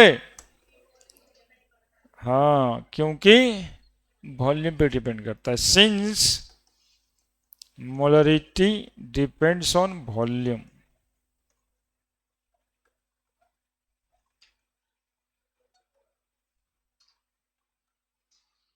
न्यूमेरिकल क्वेश्चन एक तरफ, ये क्वेश्चन अकेले एक तरफ, कभी कभी यही आ जाता है, तो हो गया ना भाई, न्यूमेरिकल बनाए थे तो कोई फायदा नहीं हुआ, यही पूछ दिया। अब कैसे डिपेंड करता है, यहां देखिए, सुनिएगा। अकॉर्डिंग टू चार्ल्स, कौन भाई साहब? Charles, volume is directly proportional to temperature. ये चार्ल्स आप बताएं। अकॉर्डिंग टू मोलरिटी इक्वेशन, देखिए ना, molarity inversely proportional to volume. बोले equation 1, equation 2, from equation 1 and 2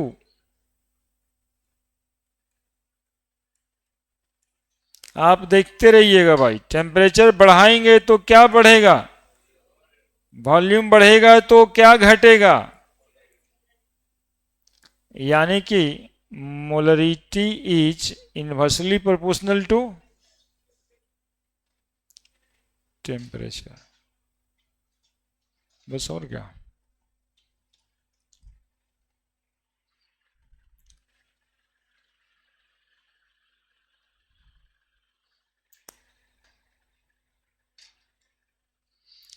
अब मोलरिटी वाला फार्मूला का पिटारा खुल जाए, उपले विथ फार्मूला है, हम उपले विथ फार्मूला है, वहां पे टेंशन नहीं लेना है, उससे खेलने सीखना है। आप लोग ले लेते हैं टेंशन, और ये हर खेले में नियम होता है। अब जो जो आदमी क्रिकेट देख करके सोचा कि इसमें कुछ नहीं है, तीन गो डंडा पीछे गड़ देना है, एक ठो चकोर बैट ले लेना है, एक ठो बॉल, चले खेले क्रिकेट, नहीं तो उसका कभी हाथ फट जाएगा, कभी मुंह में चोट लग जाएगा, कभी पैर घुटना ग्रसित हो जाएगा। जो उसको आया नहीं ना ठीक से, डिसिप्लिन जो था खेल का वो तो सीखा नहीं ना। अब पूरा डिसिप्लिन वगैरह सिखा दिया जाए कि ये लेग होता है, ये बाई होता है, वो थ्रो हो गया, अरे भाई यार इतना क्यों खेलता है, ये तो एकदम से जो है पढ़ाइए बना दिए खेल को। और कंपटीशन कितना टफ है उधर, एक तो 15 वो खिलाड़ी रहता है, अब पूरा 135 करोड़ जनता, सबको लगता है यदि क्रिकेट में एक दिन छक्का मार दिए तो लगा कि बस ये तो तेंदुलकर के जगह पे आ ही सकता है, नाइन्थ बर्बाद हो जाता है, 10th बर्बाद हो जाता है। हम ये नहीं करें कि कोई ना कोई तो खेलता ही है तभी होता है, लेकिन कंपटीशन कितना टफ है। नहीं, 100 करोड़ में 11-12 वो चुनाना, नहीं टाइगर श्रॉफ को देख करके सब कोई दीवार पे चलने का मन करता है, बोला ऐसे धरातल पे तो सब चलता है, हम आज से उस पे चलेंगे। नहीं तो अरे वो 135 करोड़ जनता में दो चार गो हीरो बनता है, उस वैसा प्रैक्टिस है उसका, चलता है। कंपटीशन ज्यादा ना है, मोलरिटी प्ले विथ फार्मूला, सब कोई कॉपी छोड़ करके हमारा ही खेल देखिएगा,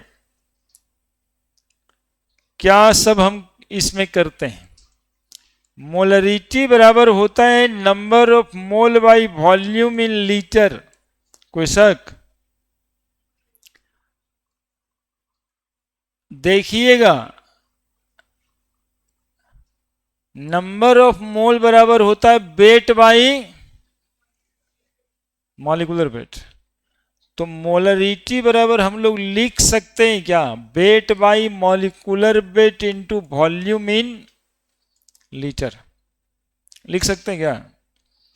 अरे अगला देखिएगा, मोलरिटी बराबर यदि weight by molecular weight into volume litre में है ही है तो ml लिख देते हैं, गुना क्या कर देते हैं इसमें, बस यहां तक देख लिए तो थोड़ा और देखिएगा, वेट बाई वॉल्यूम गुना 100 बराबर हम लोग अभी पढ़ के आए हैं परसेंट बाई वॉल्यूम, बोलिए पढ़े कि नहीं शुरुआत में? तो मोलरिटी बराबर हम लोग लिख सकते हैं कि परसेंट बाई वॉल्यूम 1000 है, इधर इधर 100 आया है तो गुना 10 बाई मॉलिक्यूलर मास, बोलिएगा कोई एतराज है तो कह दीजिएगा, है क्या? परसेंट बाई वॉल्यूम के रिलेशन हम लोग पढ़े थे, परसेंट बाई वॉल्यूम बराबर percent by mass Guna density, तो मोलरिटी बराबर हम लोग पढ़ते हैं percent by mass Guna density Guna 10 by molecular मास, क्या शक है बताइए ना। देखिए कितना सब फार्मूला खुलता गया, एक के बाद एक आता है, एक के बाद एक आता है ना, यही इस मोलरिटी की खूबसूरती है। परसेंट बाई वॉल्यूम से भी जुड़ गया, परसेंट बाई मास से भी जुड़ गया। अब यहां पर इसको पूरा सॉल्व कर दें तो molarity is equal to W by W गुना M गुना डेंसिटी, और 100 निकला हुआ है इंटू 1000। अब रही 2 गो W है, 2 गो M है, एगो बड़ा एगो छोटा, कौन क्या है वो बताना। क्या ऐसे तो समझ ही रहे हम लोग। नंबर ऑफ मोल किसका था, बोलो ना रे, सॉल्यूट का। तो ये वेट बाई मॉलिक्यूलर वेट किसका रहा होगा, सॉल्यूट का रहा होगा। ये वॉल्यूम ऑफ सॉल्यूशन है, तो सब जगह वही है, weight of solute molecular weight of solute volume of solution. Percent by volume तो सॉल्यूट ही का होता है, मॉलिक्यूलर वेट सॉल्यूट का ही था। परसेंट बाई मास सॉल्यूट का, डेंसिटी सॉल्यूशन का, into 10 by M molecular mass solute का। इसी को खोले थे, W बाई बड़ा वाला W डेंसिटी, 100 निकल के आया, 10 से गुना हुआ 1000 बटा नीचे M हुआ। क्लियर है। अब देखिए थोड़ा सा और देखिएगा आप, आज ही का बात हुआ है। Wait by volume in litre को स्ट्रेंथ कहते हैं ना जी। और नहीं कहते तो बोलो, हम नहीं लिखेंगे, जहां तुमको कैसे लिख दिए बात आ गया तो। Strength by molecular mass, cross multiply कर करके फॉर्मूला निकलेगा कि स्ट्रेंथ बराबर मोलरिटी गुना molecular mass, number of mole बराबर मोलरिटी गुना वॉल्यूम इन लीटर, है ना। ये सब पर दिमाग एक्टिव होना चाहिए कि नंबर ऑफ मोल दिया, मोलरिटी पूछा है तो मोलरिटी गुना वॉल्यूम कर दें। ऐसे नहीं कि रट्टा मार वाला दिमाग है, नंबर ऑफ मोल पूछा है तो वेट बटा मॉलिक्यूलर वेट खोजेंगे, मोलरिटी से कैसे निकाल दें। यही सब आपके ब्रेन की एक्टिवनेस दिखाएगा। इसके अलावा इसमें 3 तो इक्वेशन बनता है, उधर लिख देंगे कौन क्या है। इक्वेशन क्या क्या है, इक्वेशन क्या क्या है ये देखने के लिए हम लोग देखते हैं, थोड़ा छोटा कर दें। इस बार चाह रहे हैं कि इसी बोर्ड में इसका सब बात लिख दें, अब अलग ना हो। 2-3 पेज में पढ़ाएं, 4-5-6 पेज में मोलरिटी खाली 1.5-2 घंटा में भी पढ़ने लगा। 2 क्लास लगा है इसको, 3 घंटा समझो। 3 घंटा में खाली मोलरिटी ही तो बताएं। आज तो 10 मिनट में बात हो रहा है, नहीं 3 घंटा लगा है हमको सारा बताने में। मोलरिटी इक्वेशन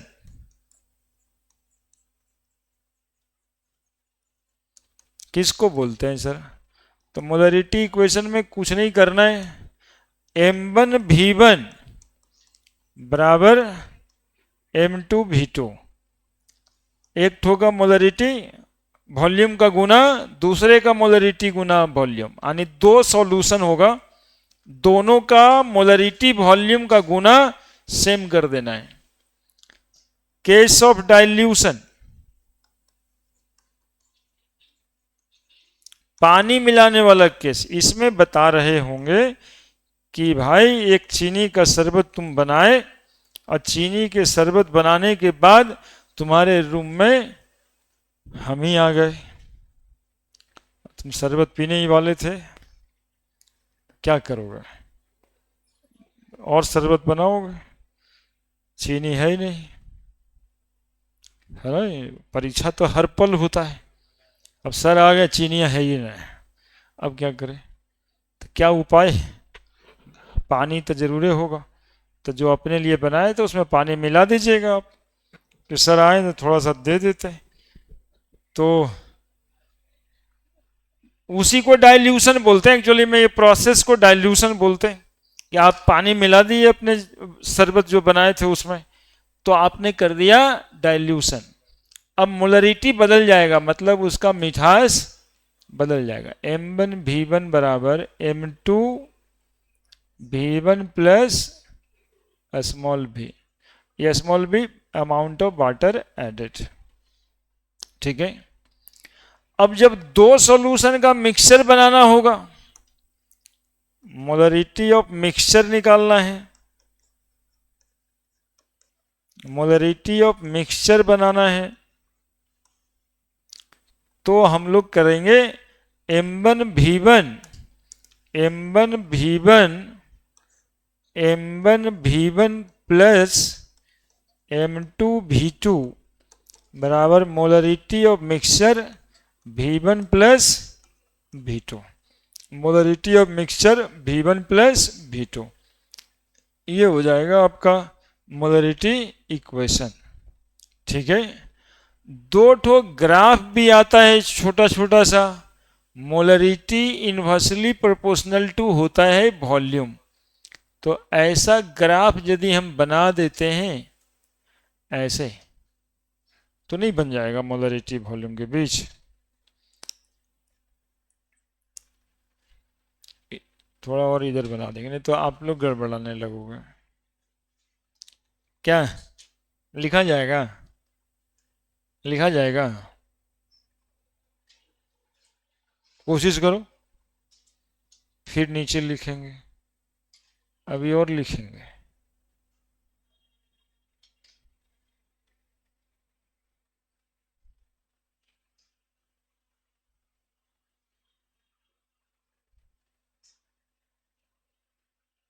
अनॉर्मलिटी भी पढ़ा दिए हैं हाल फिलहाल में रिडॉक्स रिएक्शन में, तो वो भी ले आएंगे।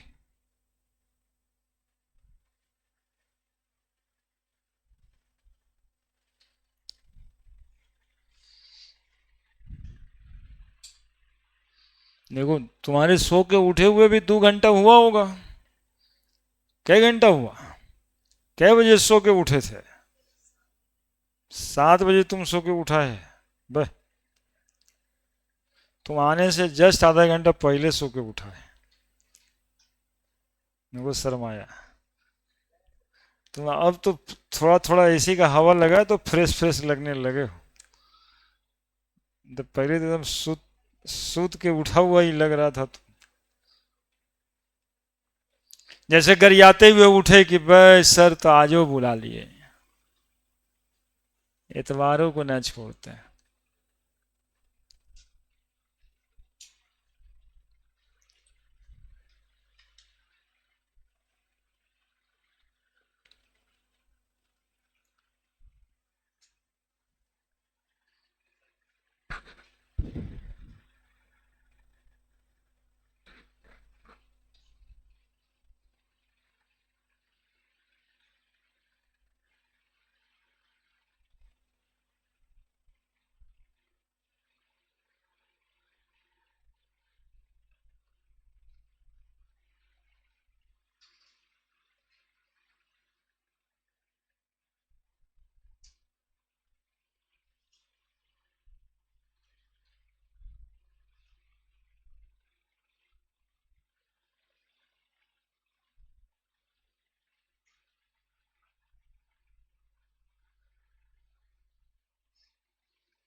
कौन क्या है ये भी तो लिखना है,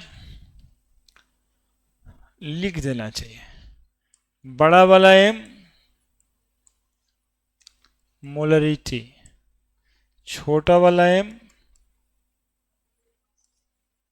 मॉलिक्यूलर मास ऑफ सॉल्यूट,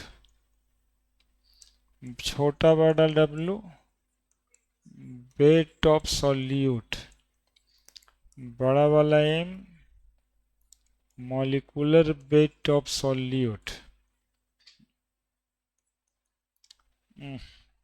बड़ा वाला डब्लू, बड़ा वाला डब्लू वेट ये बड़ा डब्लू क्यों आ रहा है अभी? नीचे है weight of solution, D density of solution. देखो तो और कोई अच्छा रहे जे, भी वॉल्यूम ऑफ सॉल्यूशन, छोटका भी वॉल्यूम ऑफ वाटर एडेड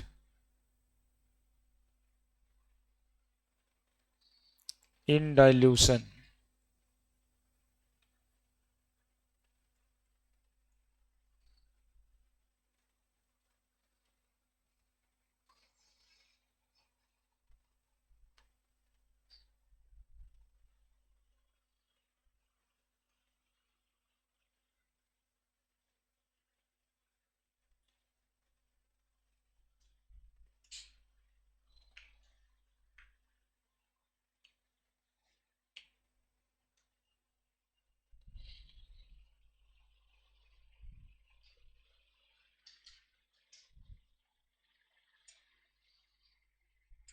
बोलिए कोई समस्या?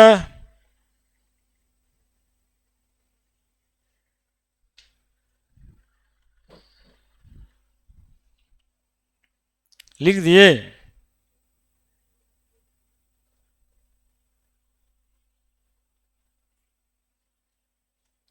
एसिड और बेस जब मिलाते थे तब क्या होता था जी?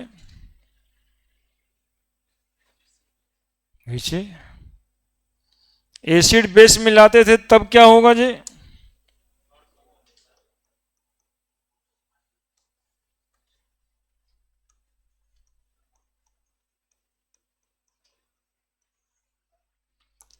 एम ए भी ए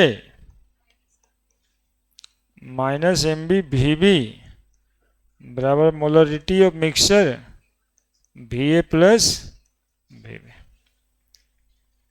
है ना?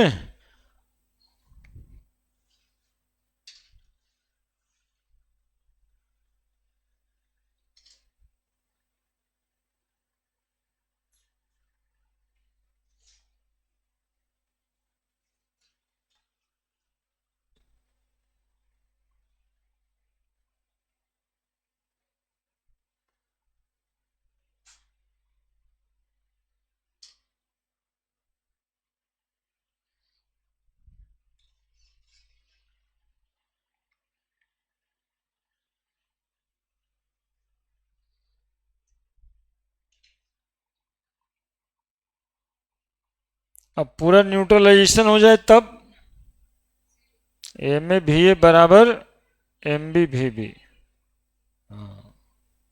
पूरा न्यूट्रलाइजेशन हो जाए तो एम ए भी ए बराबर एम बी भी बी।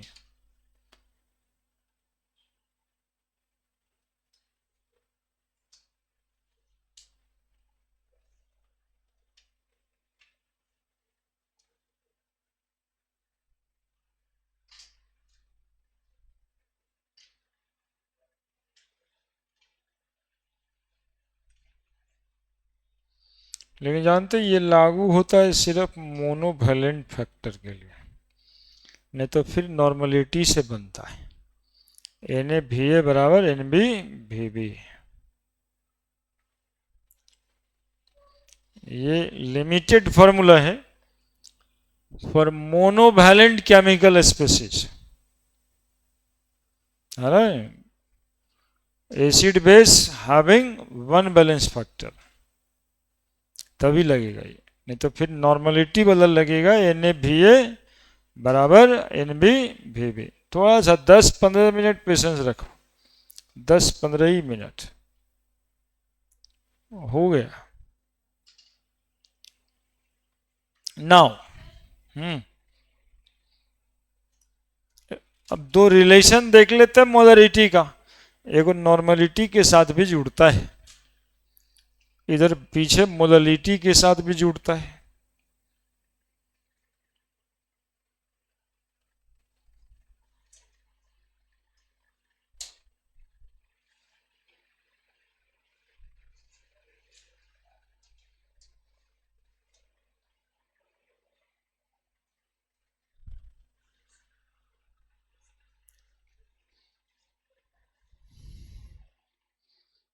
बड़े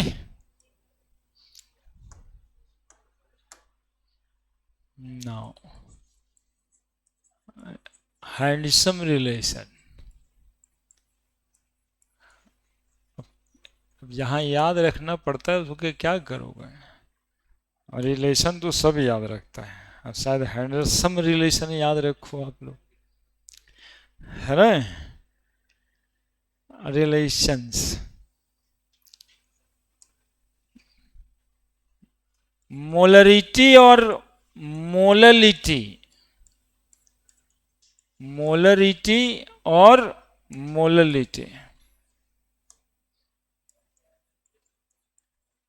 देखो ये सब जो हेडिंग बनाते ना हम लोग, अचानक से देखिए अब ये दिमाग में फॉर्म आया, ये आज से 20 साल से तक पढ़ा रहे होंगे, कभी नहीं लिखे हैंडसम रिलेशन, आज पहली बार लिखे। वो इसलिए कि थोड़ा सा याद वाद करना रहे तो थोड़ा एक ठो कुछ अच्छा लगेगा तो शायद याद हो। जैसे वो फार्मूला है तो प्ले विथ लगा दीजिए तो खेल समझ के याद रहे। मोलरिटी एंड मोललिटी, छोटा वाला है, तो मोललिटी बराबर 1000 into molarity by 1000 into density minus molarity into molecular mass. ऐसे याद रखना है, कितना हैंडसम रिलेशन है। इस साल जेई मेंस में ये छाया रहा है, मतलब पिछले साल जो हुआ है। हालांकि सवाल बिना इस फॉर्मूला के जाने भी आसानी से ही बनता, लेकिन होता है।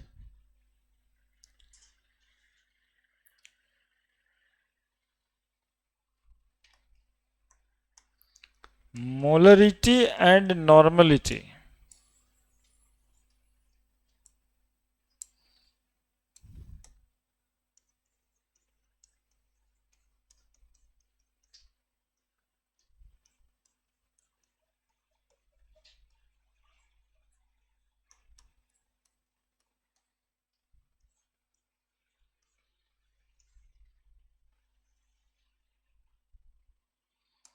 मोलरिटी एंड नॉर्मलिटी,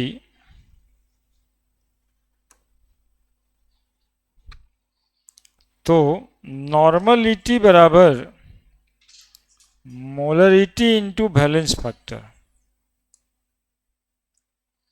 ये तो क्यूट रिलेशन है दोनों के बीच। नॉर्मलिटी बराबर मोलरिटी गुना वैलेंस फैक्टर, इसी को कभी कभी एन फैक्टर भी बोलते हैं।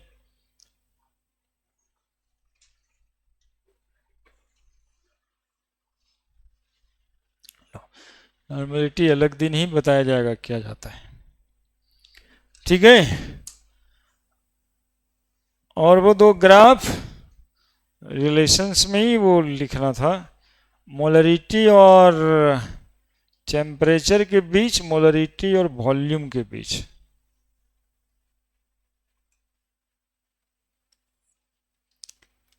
मोलरिटी और वॉल्यूम के बीच,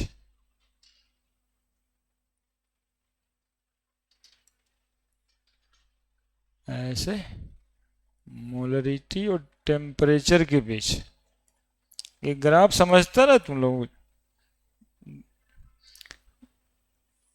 ग्राफ का क्लास होता था पहले फिजिक्स मैथ में, नहीं ग्राफ का क्लास हुआ है जी। Molarity and volume of solution, molarity and temperature.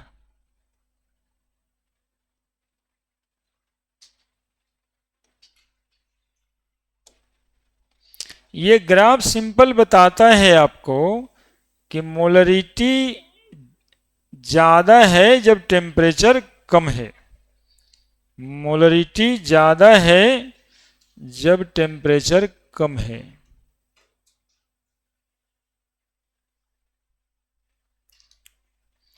Molarity ज्यादा है जब टेम्परेचर कम है, और मोलरिटी कम है जब टेम्परेचर ज्यादा है ना। ग्राफ को यदि पढ़ने में दिक्कत हो कभी तो ऐसे ही कर लेना चाहिए, डॉट लाइन से देख लेना चाहिए क्या ही ग्राफ कह रहा है। ठीक है, ठीक है। फिर मोल कंसेप्ट इन सॉल्यूशन भी हो गया। अगले बार वन शॉट रेडॉक्स रिएक्शन का करा देंगे, है ना। बहुत फायदेमंद क्लास होता है जी, 5, 7, 8, 10 क्लास का वो जो जूस है, एक्सट्रैक्ट है, वो आ जाता है यहाँ पे।